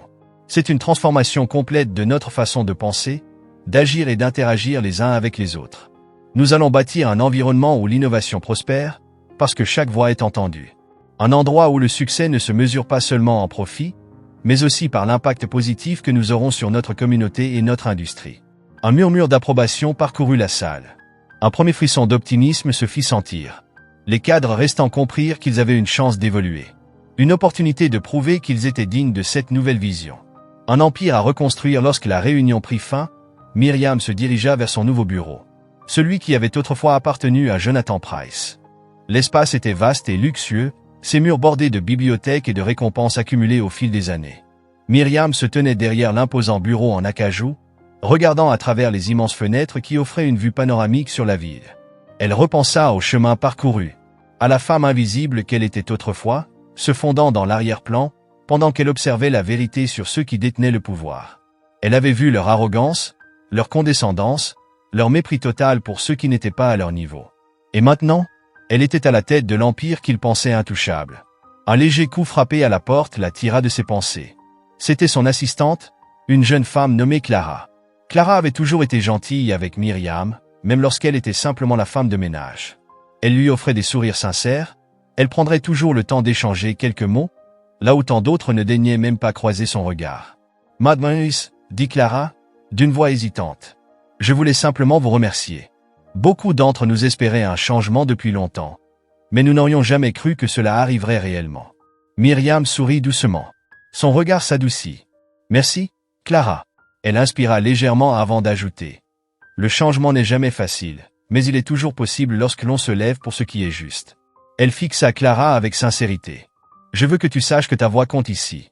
Si un jour tu as une idée, une préoccupation, ou quoi que ce soit à partager, ma porte sera toujours ouverte. » Les yeux de Clara s'illuminèrent, un sourire sincère illuminant son visage plein de gratitude. « Merci, mademoiselle Lewis. Je m'en souviendrai. » Elle hocha la tête, puis se retira discrètement du bureau. Un avenir sans limite. Myriam s'assit. Derrière le bureau du pouvoir. Un pouvoir qu'elle avait mérité. Le véritable travail commençait maintenant. Mais elle était prête. Clarkson Enterprises avait enfin une véritable dirigeante. Et pour la première fois depuis longtemps, l'avenir était prometteur. Assise à son bureau, Myriam ressentit une détermination comme jamais auparavant. Elle savait que le chemin devant elle serait semé d'embûches, qu'il y aurait de la résistance et des obstacles à surmonter. Mais elle savait aussi qu'elle n'était plus seule dans ce voyage. Elle avait des alliés, des personnes qui croyaient en sa vision. Une entreprise prête à se transformer. Pendant si longtemps, elle avait été la force invisible, œuvrant dans l'ombre. Maintenant, elle était en pleine lumière, guidant Clarkson Enterprises vers une nouvelle ère. Une ère de respect, d'intégrité et de leadership fondée sur l'élévation des autres, et non sur leur oppression. En regardant la ville à travers la fenêtre de son bureau, elle savait une chose avec certitude, ce n'était que le début. Un vent de changement, la transformation de Clarkson Enterprises était en marche. Et chaque jour, les vagues du changement s'intensifiaient. Ce qui avait autrefois été une forteresse d'arrogance et d'exclusion, se remodelait peu à peu en une entreprise fondée sur le respect, l'innovation et l'inclusivité. Le style de leadership de Myriam était inédit pour les employés. Certains résistaient encore au changement. Mais une nouvelle énergie parcourait l'entreprise, un sentiment d'espoir qui grandissait progressivement. Un changement culturel profond. Le premier axe de transformation de Myriam était la culture de l'entreprise. Elle savait que le changement ne pouvait pas être immédiat, surtout dans un environnement ancré dans des attitudes élitistes depuis des années. Elle commença donc par réunir tous les employés dans la grande salle de conférence pour une réunion générale. Le hall était rempli à capacité, cadres, managers, stagiaires, personnel de soutien. Tout le monde était là. Et au centre de cette assemblée, se trouvait la femme qu'ils avaient tous autrefois ignorée. Une voix pour tous. Myriam prit la parole, sa voix résonnant avec autorité et clarté. Elle annonça le lancement d'une nouvelle initiative, les Voix de Clarkson. Un programme destiné à favoriser l'innovation et la collaboration à tous les niveaux de l'organisation. L'idée était simple mais puissante. Chaque employé, quel que soit son poste, aurait l'opportunité de proposer des idées, des solutions et des améliorations. Un comité spécial, composé de représentants de chaque département, serait chargé d'examiner ces propositions. Les meilleures idées seraient financées et développées en véritables projets, avec leurs initiateurs jouant un rôle clé dans leur mise en œuvre. Je veux que ce soit clair, déclara Myriam en balayant la salle du regard. La créativité et l'innovation ne sont pas confinées aux salles de réunion. Les meilleures idées viennent souvent de ceux qui sont au plus près des défis que nous rencontrons chaque jour. Elle fit une pause, laissant ces mots s'imprégner dans l'esprit des employés. Je veux que chacun d'entre vous sache que vos idées et vos perspectives sont précieuses. La réaction fut immédiate. Les visages autrefois marqués par l'apathie et la désillusion étaient maintenant illuminés d'enthousiasme et de possibilités. Le programme Les Voix de Clarkson donnait à tous une chance d'influencer l'avenir de l'entreprise. De voir leurs idées prendre vie, de comprendre que leur contribution n'était pas seulement acceptée, mais célébrée. Lorsque la réunion se termina, Myriam ressentit un profond sentiment d'accomplissement. Elle venait de poser les bases d'une transformation véritablement révolutionnaire. Mais elle savait aussi que l'épreuve la plus difficile était encore à venir. Changer une culture d'entreprise basée sur l'arrogance et l'exclusion allait nécessiter du temps, de la patience et une détermination sans faille. Refondation du leadership dans les jours suivants, Myriam se concentra sur la restructuration de l'équipe dirigeante. Elle savait que certains des cadres en place avaient promis leur soutien. Mais seuls leurs actes prouveraient s'ils étaient vraiment engagés. Elle lança un programme de formation pour les dirigeants, axé sur l'empathie, l'intelligence émotionnelle et la prise de décision inclusive. Des qualités cruellement absentes sous l'ancien régime. David Miller, l'ex-directeur financier obsédé par la rentabilité, fut contraint de revoir son approche. Myriam le défia de penser au-delà des bilans comptables, de considérer l'impact des décisions financières sur les personnes qui faisaient fonctionner l'entreprise. Elle lui imposa une nouvelle perspective, prioriser la durabilité à long terme plutôt que les gains immédiats. Et à sa grande surprise, David commençait lentement à comprendre la valeur de cette approche. De son côté, Robert Hay, l'ancien directeur marketing réputé pour ses promesses vides, se retrouvait à devoir repenser toute la stratégie de communication de l'entreprise. Fini les mots creux et les artifices. Sous la direction de Myriam, le marketing de Clarkson Enterprises allait désormais refléter ses nouvelles valeurs, intégrité, innovation et engagement envers la communauté. Pour la première fois, Robert était confronté au concept d'authenticité. Un concept qu'il avait toujours négligé. Mais il était déterminé à prouver qu'il pouvait s'adapter. Enfin, Michael Carter, l'ancien directeur des opérations, se retrouvait face à un défi totalement inédit. Myriam lui confia une nouvelle mission, améliorer le bien-être au travail et créer un environnement de soutien pour les employés. C'était un défi immense pour un homme qui avait toujours valorisé la dureté et la discipline absolue. Il devait apprendre à considérer l'aspect humain du travail, quelque chose qu'il n'avait jamais fait auparavant. Mais pour la première fois, il était prêt à essayer. Le début d'une nouvelle ère Clarkson Enterprises était en pleine métamorphose. Et sous la direction de Myriam Lewis, l'entreprise n'avait jamais été aussi prometteuse. Ce qui avait autrefois été un symbole d'arrogance était en train de devenir une référence en matière de respect et d'innovation. Myriam le savait, le chemin serait long, mais elle avait déjà changé l'histoire. Et ce n'était que le commencement. Il faisait quelque chose qu'il n'avait jamais fait auparavant. Lentement mais sûrement, Michael commençait à comprendre que l'empathie n'était pas une faiblesse, mais une force capable d'améliorer l'efficacité et la loyauté au sein de l'entreprise. Réparer les erreurs du passé. Myriam ne se contenta pas de réformer l'entreprise, elle prit également des mesures pour réparer les torts du passé. Elle contacta personnellement d'anciens employés qui avaient été traités injustement ou ignorés sous l'ancienne direction. Elle leur offrit une opportunité de revenir, leur assurant que les choses avaient changé et qu'ils seraient enfin reconnus à leur juste valeur. Certains restèrent sceptiques, incapables de faire confiance à un changement aussi soudain. Mais d'autres prirent le risque, inspirés par la vision de Myriam et son engagement sincère à faire les choses correctement. Briser les barrières hiérarchiques. Parmi les initiatives les plus marquantes, Myriam mit en place un programme de mentorat qui associait les cadres dirigeants aux employés de premier niveau et aux stagiaires. L'objectif était clair, briser les barrières hiérarchiques qui avaient existé si longtemps et instaurer une véritable culture d'apprentissage et de croissance à tous les niveaux. Des dirigeants comme David, Robert et Michael se retrouvèrent dans une position inédite, non seulement à donner des conseils, mais aussi à apprendre des perspectives nouvelles de leurs mentorés. Ce fut une leçon d'humilité pour eux. Ils furent obligés de confronter leurs propres préjugés et suppositions. Un changement profond et durable. Les effets de ces transformations ne furent pas immédiats, mais ils furent profonds. Peu à peu, l'atmosphère chez Clarkson Enterprises commença à changer. Des employés qui, autrefois, se sentaient invisibles, se sentirent libres d'exprimer leurs idées sans crainte d'être rejetés. L'énergie au bureau était différente, plus collaborative, plus ouverte, imprégnée d'un sentiment de but et de renouveau. Un moment de réflexion un soir, alors qu'elle se tenait dans son bureau, observant l'horizon illuminé de la ville, Myriam prit un instant pour réfléchir à tout le chemin parcouru. Elle pensa à toutes ces personnes qui avaient été ignorées, ridiculisées, sous-estimées. Pas seulement elle-même, mais tous ceux qui avaient un jour ressenti qu'ils n'avaient pas leur place. Elle avait transformé cette entreprise. De l'exclusion vers les opportunités. De l'arrogance vers l'empathie. Il restait encore du travail à accomplir. Mais en regardant les visages des employés en quittant le bâtiment, elle vit quelque chose qu'elle n'avait jamais vu auparavant. Un sentiment d'appartenance, de fierté, d'espoir. Clarkson Enterprises n'était plus seulement une entreprise. C'était une communauté, une famille, un endroit où chaque voix comptait. C'était son héritage. C'était la définition même du vrai leadership. Et alors qu'elle éteignait les lumières et fermait la porte derrière elle, elle savait une chose avec certitude.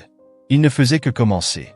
L'impact d'une révolution culturelle. Les semaines se transformèrent en mois, et les changements commencèrent à s'enraciner dans chaque aspect de Clarkson Enterprises. Le leadership de Myriam ne se contentait plus de transformer l'entreprise, il commençait à influencer l'ensemble du monde des affaires. Ce qui avait commencé comme un simple acte de défiance, une femme de ménage révélant être la véritable propriétaire de l'entreprise, s'était transformé en une révolution culturelle. Et les autres entreprises commencèrent à le remarquer. Mais Myriam savait que la transformation ne serait complète que lorsque chaque échelon de l'entreprise serait imprégné des nouvelles valeurs qu'elle avait instaurées. Elle devait toucher chaque employé, pas seulement les cadres et managers, mais aussi ceux qui faisaient tourner l'entreprise au quotidien. Des équipes techniques aux services postaux, du service client aux entrepôts, chaque personne devait sentir qu'elle était essentielle au succès collectif.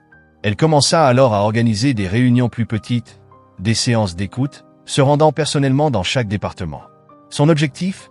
Comprendre les défis uniques de chaque équipe, écouter leurs histoires, apprendre quels changements étaient réellement nécessaires pour que Clarkson Enterprises puisse prospérer pleinement. Ces réunions n'avaient rien à voir avec celles de l'ancienne direction. Pas de discours pleins de jargon corporate. Pas d'agenda figé. Seulement des conversations honnêtes, où chaque voix pouvait s'exprimer librement. Dans l'une de ces réunions, Myriam s'assit avec l'équipe du service client, autour d'une grande table dans la salle de pause. Au début, les employés hésitèrent à parler. Ils n'étaient pas sûrs d'avoir le droit de s'exprimer devant quelqu'un comme elle. Ils avaient été ignorés pendant si longtemps. Comment pouvaient-ils croire que cette fois, ce serait différent? Mais Myriam attendit patiemment, un sourire encourageant sur le visage, prête à écouter, réellement écouter. Peu à peu, les premiers mots tombèrent. Puis d'autres. Jusqu'à ce que les barrières s'effondrent complètement. Les employés commencèrent à partager leurs idées, leurs frustrations, leurs espoirs. Pour la première fois, ils avaient une voix. Et quelqu'un les écoutait. Le vrai changement était en marche. Clarkson Enterprises n'était plus une simple entreprise.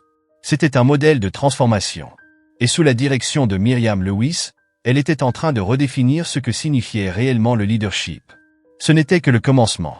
Ils s'étaient habitués à être en bas de l'échelle, à voir leurs préoccupations ignorées ou balayées d'un revers de main. Mais le sourire chaleureux et l'attitude ouverte de Myriam mirent rapidement tout le monde à l'aise. « Parlez-moi de votre expérience ici », dit Myriam, d'une voix douce mais encourageante. « Quels sont les aspects qui rendent votre travail difficile? Et qu'aimeriez-vous voir changer ?»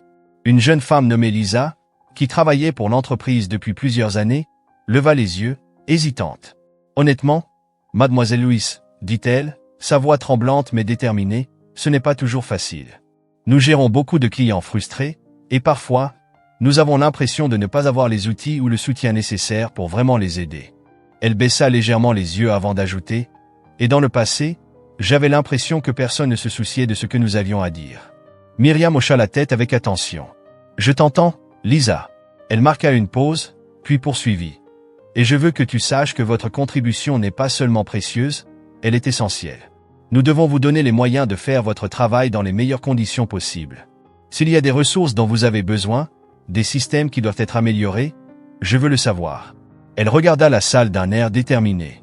Et plus important encore, je veux m'assurer que la direction écoute et prenne des mesures concrètes. Un autre employé, Marc, prit la parole. C'était un vétéran de l'entreprise, un homme qui travaillait là depuis plus de 10 ans. Cela fait plus d'une décennie que je suis ici, dit-il. Et en tout ce temps, c'est la première fois que quelqu'un de la direction vient réellement nous demander notre avis. Il inspira profondément avant d'ajouter. J'ai toujours eu l'impression de n'être qu'un numéro aux yeux de l'entreprise. Il leva enfin les yeux vers Myriam. Mais là, ça semble différent. Myriam lui sourit avec sincérité. Ça est différent, Marc? Elle croisa son regard, voulant qu'il comprenne la sincérité de ses mots. Vous n'êtes pas un numéro. Aucun d'entre vous ne l'est.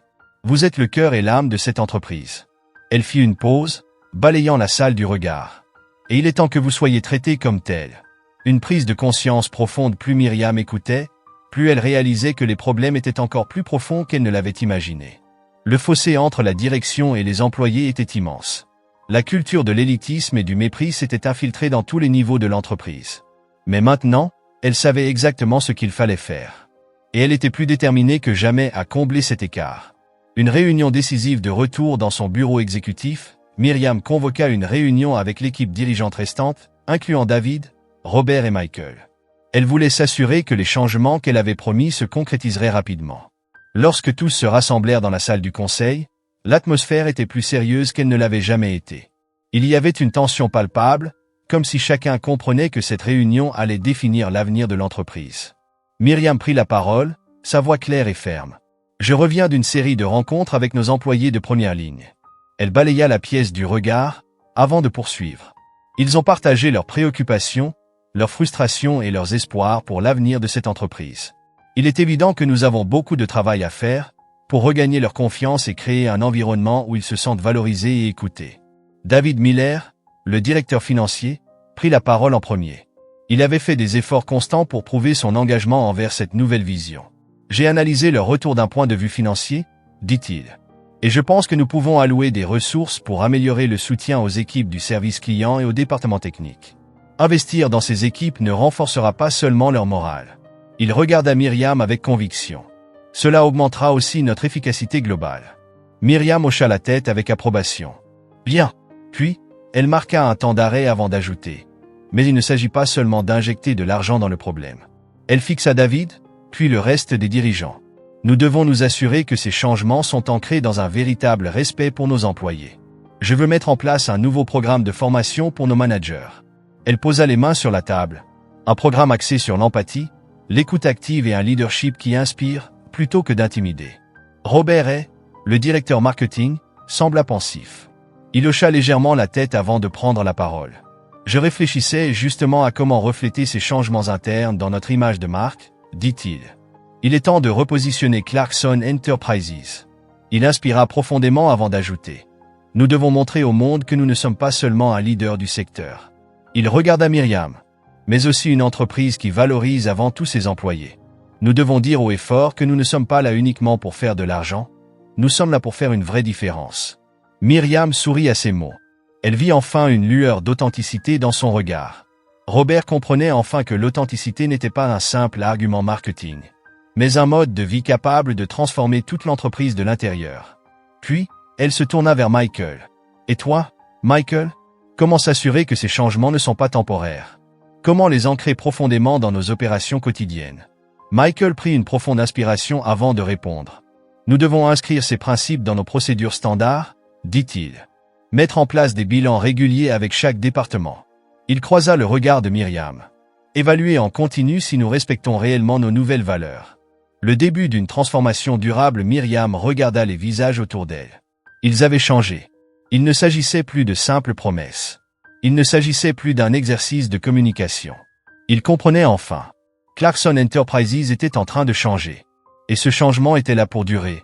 Un système où les employés peuvent partager anonymement leurs retours sur leur manager et leur environnement de travail pour que nous puissions continuellement nous améliorer. Myriam sentit une vague de fierté l'envahir en écoutant Michael parler. Elle pouvait voir son évolution, la manière dont il apprenait à diriger avec compassion plutôt que par le contrôle. Il comprenait enfin que la véritable force ne venait pas du fait de rabaisser les autres, mais de les élever. Le tournant décisif alors que la réunion se poursuivait, ils établirent un plan détaillé pour les prochaines étapes, se concentrant sur des actions concrètes qui donneraient vie à cette nouvelle culture. Myriam savait que ce moment était crucial. Le point de bascule, celui où Clarkson Enterprises allait soit décoller, soit retomber dans ses vieilles habitudes. Mais en regardant autour d'elle, voyant les visages de son équipe, ces personnes qui avaient autrefois été ses adversaires, et qui étaient maintenant ses alliés, elle ressentit un nouvel élan d'espoir. Ils terminèrent la réunion sur une promesse collective, rester fidèles à leur engagement. Se tenir mutuellement responsables. Ne jamais perdre de vue les valeurs qui guidaient cette transformation. Myriam savait que les défis à venir seraient nombreux. Qu'un changement de cette ampleur ne se faisait pas sans obstacle. Mais elle savait aussi qu'ils étaient prêts à les affronter de front. L'impact du changement dans les semaines suivantes, l'effet des nouvelles initiatives se fit sentir partout dans l'entreprise. Le programme de mentorat s'épanouit, avec des cadres expérimentés guidant les nouvelles recrues et apprenant autant d'eux en retour. L'initiative Les Voix de Clarkson stimula une vague de créativité et d'innovation, donnant naissance à de nouveaux projets et idées que personne n'aurait envisagés auparavant. Les employés qui, autrefois, se sentaient invisibles, se retrouvèrent au centre des discussions. Leurs idées étaient célébrées, leurs contributions reconnues. Clarkson Enterprises commença à embaucher des talents issus de milieux divers et variés. L'atmosphère au bureau changea. Elle devint plus inclusive, plus collaborative. Les rigidités hiérarchiques d'autrefois disparurent, laissant place à une structure plus fluide et dynamique, où chacun avait l'opportunité de prendre des initiatives. Un moment de fierté un après-midi, alors que Myriam traversait les bureaux, elle passa devant un groupe d'employés réunis autour d'une table, dans la salle de pause. Ils étaient en train de réfléchir à un programme d'engagement communautaire, une idée née d'une session des Voix de Clarkson. Myriam s'arrêta un instant, écoutant discrètement. Nous pourrions nouer des partenariats avec des écoles locales, suggéra l'un des employés, pour aider les étudiants à développer des compétences qui les prépareraient aux carrières dans la tech et le business. Ou alors, nous pourrions créer un fonds de bourse, ajouta un autre, spécifiquement pour les groupes sous-représentés, qui n'ont pas les mêmes opportunités que les autres. Myriam sentit une immense fierté monter en elle. C'était exactement ce qu'elle avait imaginé. Une entreprise qui ne se concentrait plus uniquement sur son propre succès, mais qui cherchait à avoir un véritable impact sur le monde qui l'entourait. Ses employés ne travaillaient pas seulement pour Clarkson Enterprises. Ils construisaient un héritage qui dépasserait largement les murs du bureau. Le véritable leadership alors qu'elle s'éloignait, elle ressentit une satisfaction profonde, quelque chose qu'elle n'avait jamais connu auparavant. Le voyage était loin d'être terminé. Il restait encore beaucoup de travail à accomplir. Mais elle voyait enfin la lumière au bout du tunnel. Clarkson Enterprises n'était plus simplement une entreprise. C'était une communauté, une famille, une force de changement positif.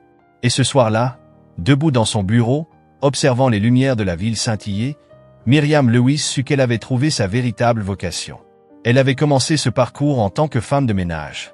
Une femme ignorée, sous-estimée, par ceux qui pensaient détenir tout le pouvoir. Mais aujourd'hui, elle était un symbole d'espoir et de transformation.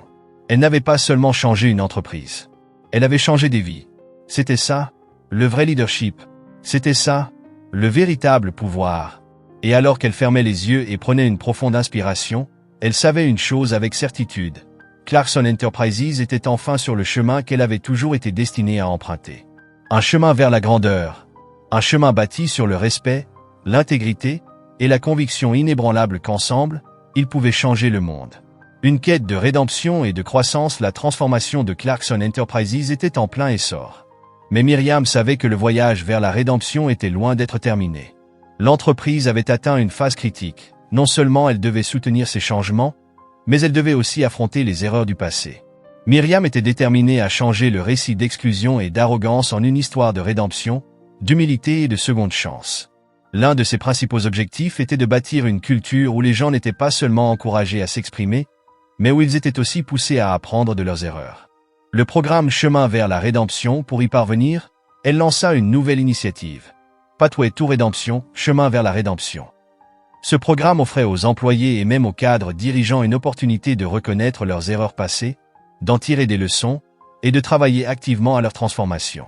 Myriam savait une chose, les véritables leaders ne sont pas ceux qui prétendent être parfaits.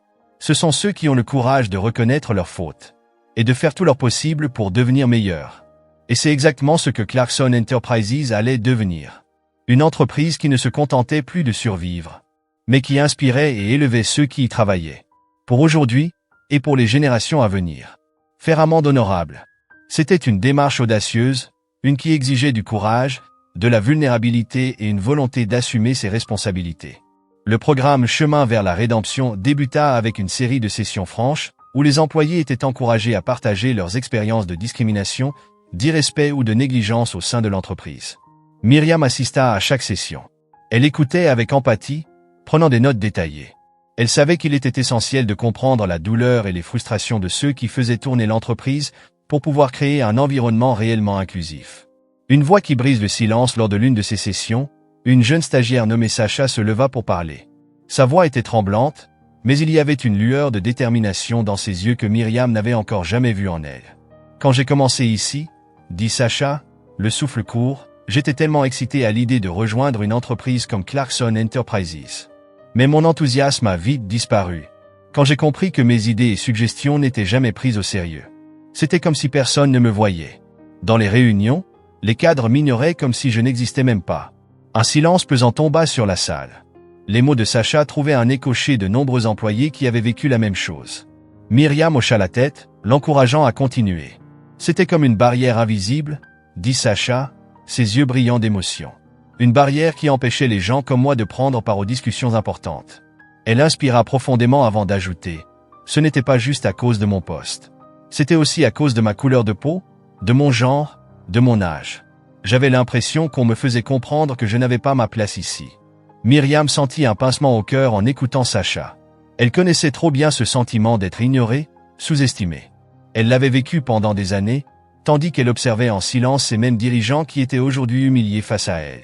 Un engagement pour un avenir différent. Myriam se leva, se tourna vers Sacha, et lui parla d'une voix forte et assurée. « Sacha, merci d'avoir partagé ton histoire. Ta voix compte. Et elle comptera toujours dans cette entreprise. » Elle balaya la salle du regard, s'assurant que tout le monde comprenait bien la portée de ces mots. Nous ne pouvons pas changer le passé. Mais nous pouvons nous engager à construire un avenir différent. Un avenir où personne ne se sent invisible. Où chaque contribution est valorisée. Je te promets que les choses vont changer. La salle éclata en applaudissements. Myriam vit un mélange de soulagement et d'espoir sur les visages de ceux qui avaient été réduits au silence pendant trop longtemps. C'était ça, le véritable changement. Douloureux, honnête, mais libérateur. Une rédemption qui doit venir dans le programme Chemin vers la rédemption ne concernait pas seulement les employés de premier niveau. Il s'appliquait également aux cadres dirigeants, ceux qui avaient été les architectes de l'ancienne culture toxique. Myriam savait que la véritable rédemption impliquait que ses dirigeants reconnaissent publiquement leurs erreurs. Ce serait un processus difficile, mais cela mettrait à l'épreuve leur sincérité et leur volonté réelle de changer. Le premier pas vers l'acceptation. David Miller, le directeur financier, fut le premier à monter sur scène, devant l'ensemble de l'entreprise, lors d'une session spéciale du programme. Il regarda les visages de ses collègues, lui qui avait toujours affiché une confiance inébranlable. Semblait pour la première fois empreint d'humilité. La salle était bondée. Chaque employé, quel que soit son poste, attendait de voir ce qu'il allait dire. Je me tiens devant vous aujourd'hui, en homme différent de celui que j'étais il y a quelques mois. Sa voix était ferme, mais marquée d'une rare vulnérabilité. Pendant toute ma carrière, je me suis uniquement concentré sur les chiffres, les marges bénéficiaires. Souvent au détriment des personnes derrière ces chiffres. Il baissa les yeux un instant. Je ne me souciais pas de l'impact de mes décisions sur vous. Tant que les résultats financiers étaient bons, c'était tout ce qui comptait pour moi. Il leva le regard et déclara d'une voix tremblante. Et pour cela, je suis sincèrement désolé. Un profond silence tomba sur la salle. Il prit une profonde inspiration, puis continua. J'ai appris que le leadership, ce n'est pas seulement prendre des décisions difficiles. C'est prendre les bonnes décisions. Des décisions qui tiennent compte de l'impact humain. Il hocha la tête, comme s'il réalisait lui-même ses propres paroles. Je suis déterminé à changer ma manière de diriger, à mieux écouter, à mieux valoriser chacun d'entre vous. Je veux être une partie de la solution, pas du problème. Un silence lourd s'installa. Puis, lentement, des applaudissements éclatèrent. Ils grandirent progressivement, se transformant en une standing ovation. Myriam observa David, fier qu'il ait fait ce premier pas. Elle savait que son chemin vers le changement ne faisait que commencer. Mais il était prêt à essayer. Un mea culpa inattendu ensuite. Ce fut au tour de Robert Hay, ancien directeur marketing, l'homme à la langue bien pendue, celui qui savait toujours quoi dire pour faire briller l'entreprise. Aujourd'hui, il était devant eux. Mais cette fois, il n'avait plus de masque. J'ai toujours été fier de ma capacité à vendre n'importe quoi, dit-il avec un sourire légèrement amer. Je pouvais raconter n'importe quelle histoire, pour faire paraître l'entreprise sous son meilleur jour. Mais en faisant cela, j'ai perdu de vue ce qui comptait vraiment. Il inspira profondément. J'ai toujours cru que l'image était tout. Que tant que nous avions l'air parfait de l'extérieur, peu importait ce qui se passait à l'intérieur. J'avais tort. Ce qui compte vraiment, c'est l'authenticité, l'intégrité. Il regarda la salle, sincère. Je suis ici pour reconstruire la confiance. Pour aligner notre image, avec qui nous sommes réellement.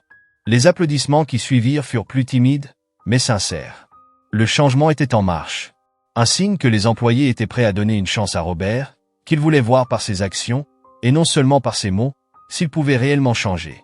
Myriam voyait la détermination dans son regard. Le désir sincère d'être un meilleur leader, d'inspirer le respect non plus par son charisme, mais par ses actes. Le dernier mea culpa enfin, ce fut au tour de Michael Carter.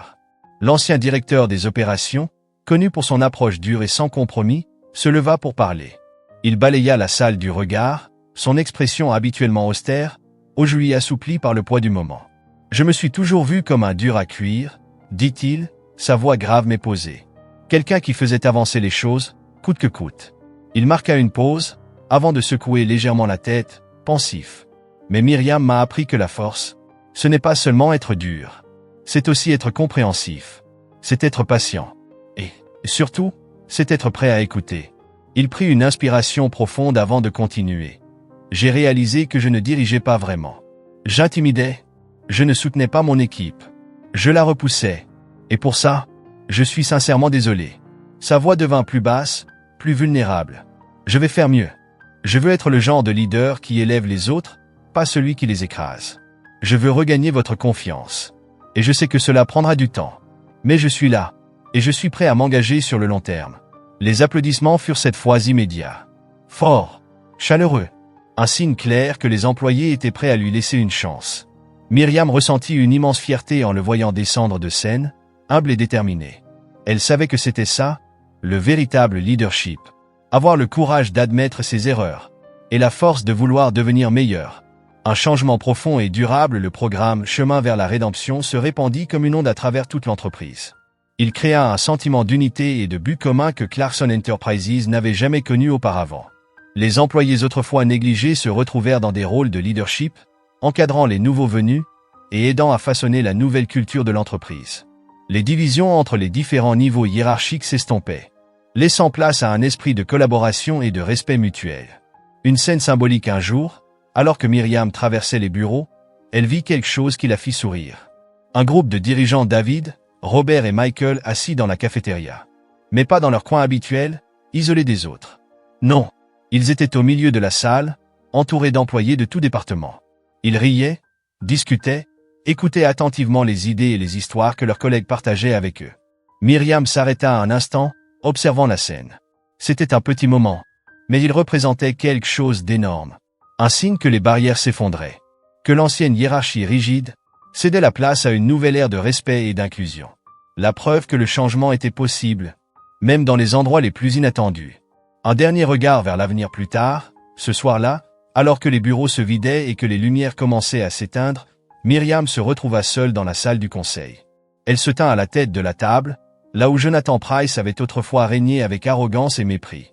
Elle repensa au chemin parcouru, à tout ce qu'ils avaient accompli, et à quel point l'avenir semblait désormais différent comparé au passé. Elle savait que le voyage était loin d'être terminé, qu'il y aurait encore des défis, des moments de doute, des épreuves à surmonter. Mais elle savait aussi qu'ils étaient plus forts ensemble, que l'entreprise qu'ils reconstruisaient était fondée sur des principes solides, un socle assez robuste pour résister à n'importe quelle tempête. Elle regarda les lumières de la ville, se sentant plus en paix que jamais. Clarkson Enterprises n'était plus seulement une entreprise. C'était une communauté, une famille, un endroit où chaque voix comptait, où chacun avait une chance de diriger. Un phare d'espoir, prouvant qu'avec de la volonté, on pouvait changer. Et alors qu'elle contemplait la ville vivante de possibilités, Myriam Lewis savait que c'était son véritable héritage. Un héritage non pas de pouvoir et de richesse, mais de compassion, de rédemption, et de la conviction inébranlable que chaque personne, peu importe son passé, avait le potentiel de devenir quelque chose de plus grand. L'ultime transformation de Clarkson Enterprises alors que la dernière phase de la transformation s'amorçait, les changements initiés par Myriam s'épanouirent pleinement. L'entreprise, autrefois synonyme d'élitisme et d'arrogance, était devenue un symbole de croissance, de rédemption et d'unité.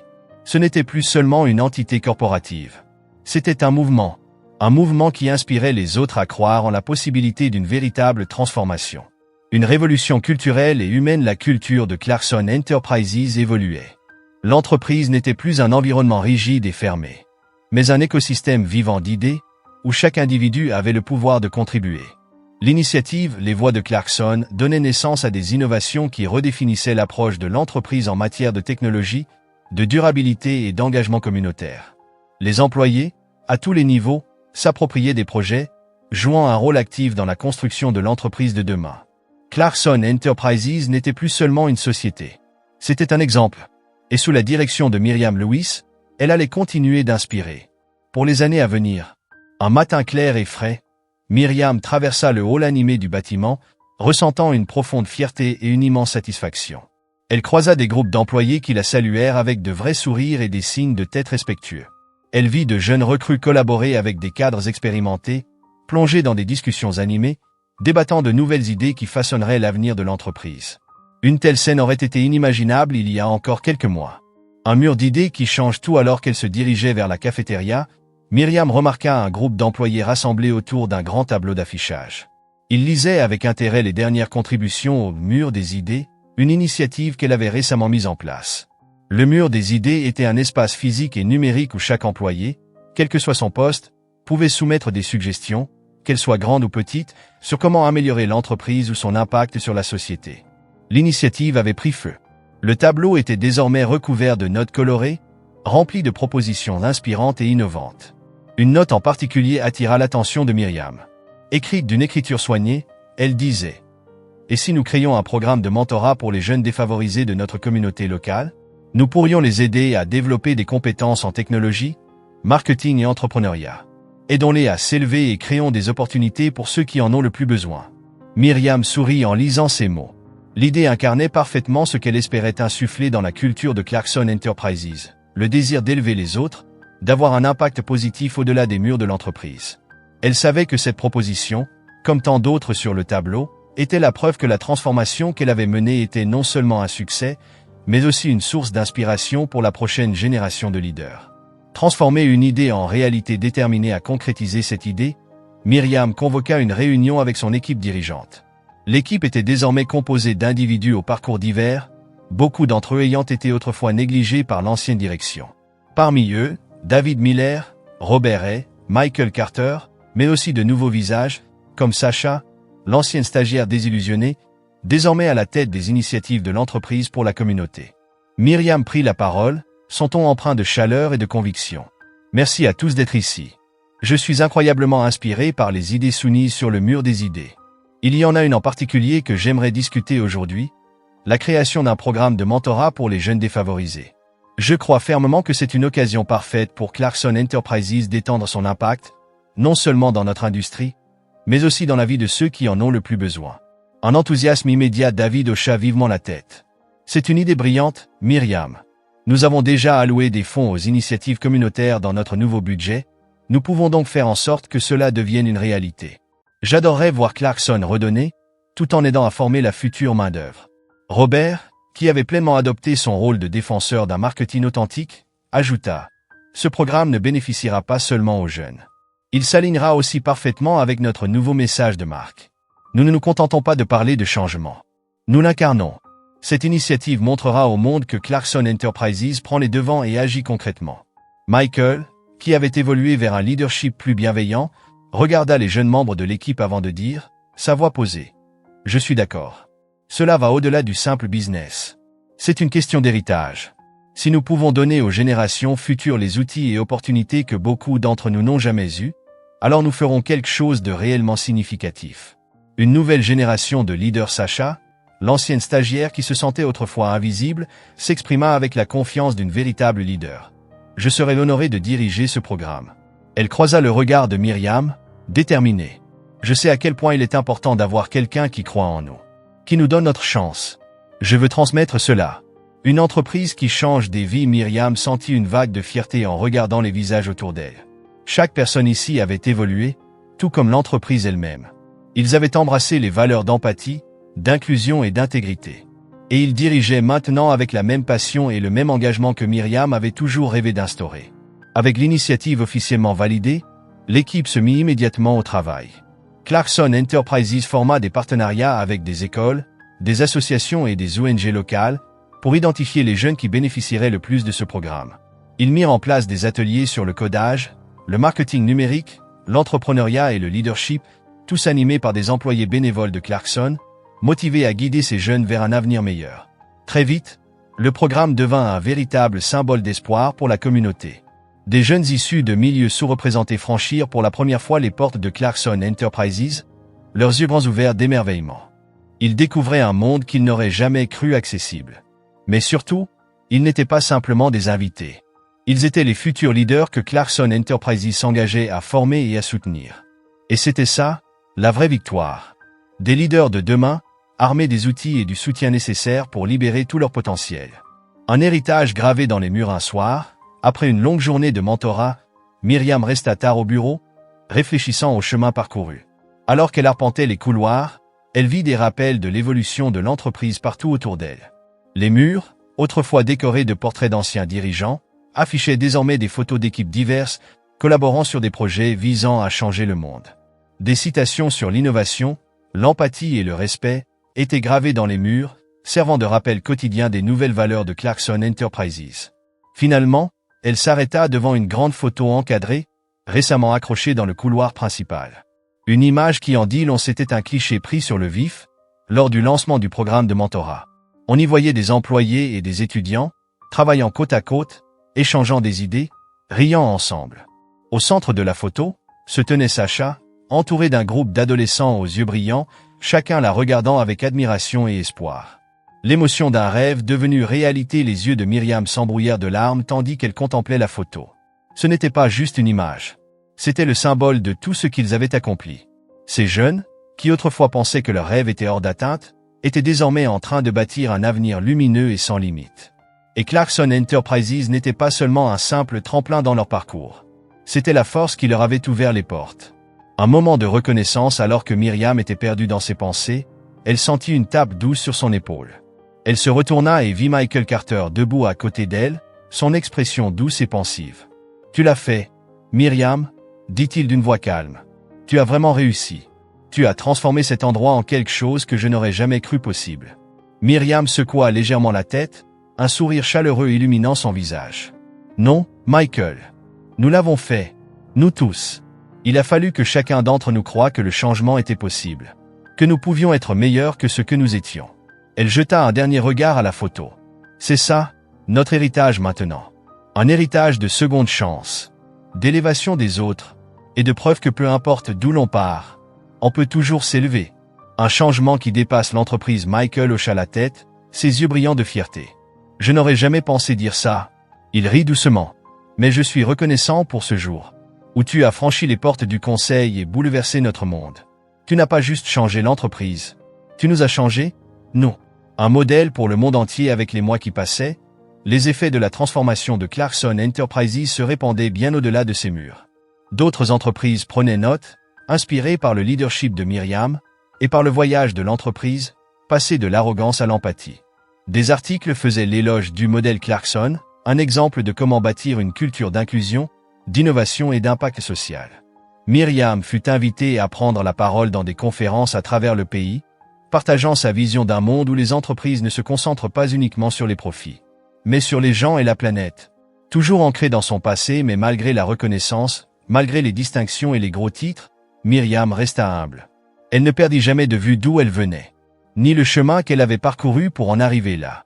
Elle savait que le véritable leadership ne consiste pas à se tenir sur un piédestal, mais à aider les autres à y monter, à utiliser son pouvoir pour créer des opportunités pour ceux qui en ont le plus besoin.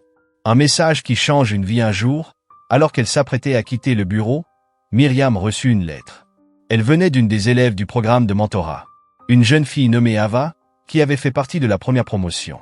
Les mots d'Ava étaient simples, mais puissants. « Chère mademoiselle Louise, je voulais juste vous dire merci. Merci d'avoir cru en nous, quand personne d'autre ne l'a fait. Merci de m'avoir montré que je suis plus que mes circonstances. Que je peux rêver grand. Que j'ai le pouvoir de réaliser ses rêves. Grâce à vous, je vais entrer à l'université l'année prochaine, et je vais étudier le commerce. Un jour, j'espère diriger une entreprise comme vous le faites. Pas seulement avec ma tête, mais avec mon cœur. Vous avez changé ma vie. Sincèrement, Ava. Un héritage d'espoir. Le cœur de Myriam se serra alors qu'elle lisait ces mots. C'était un rappel que la vraie mesure d'un leader ne réside pas dans les profits qu'il génère ou dans les titres qu'il détient, mais dans les vies qu'il touche, dans les barrières qu'il brise, dans l'héritage de gentillesse et d'émancipation qu'il laisse derrière lui. Elle leva les yeux vers l'horizon, le soleil se couchant sur la ville, qu'il avait vu passer de l'ombre à la lumière. Elle savait que c'était sa plus grande réussite. Elle avait pris une entreprise qui incarnait tout ce qui n'allait pas dans le monde des affaires. Elle l'avait transformée en un symbole d'espoir. Un endroit où chacun, du concierge au PDG, était traité avec le respect et la dignité qu'il méritait. Et alors que les lumières de Clarkson Enterprises brillaient dans la nuit, éclairant le chemin vers l'avenir, Myriam Lewis savait une chose avec certitude, ce n'était que le début. L'avenir était vaste et rempli de possibilités. Et avec chaque pas qu'il ferait, il continuerait à bâtir un héritage d'espoir, d'humanité, et de la conviction profonde que, ensemble, ils pouvaient réellement changer le monde.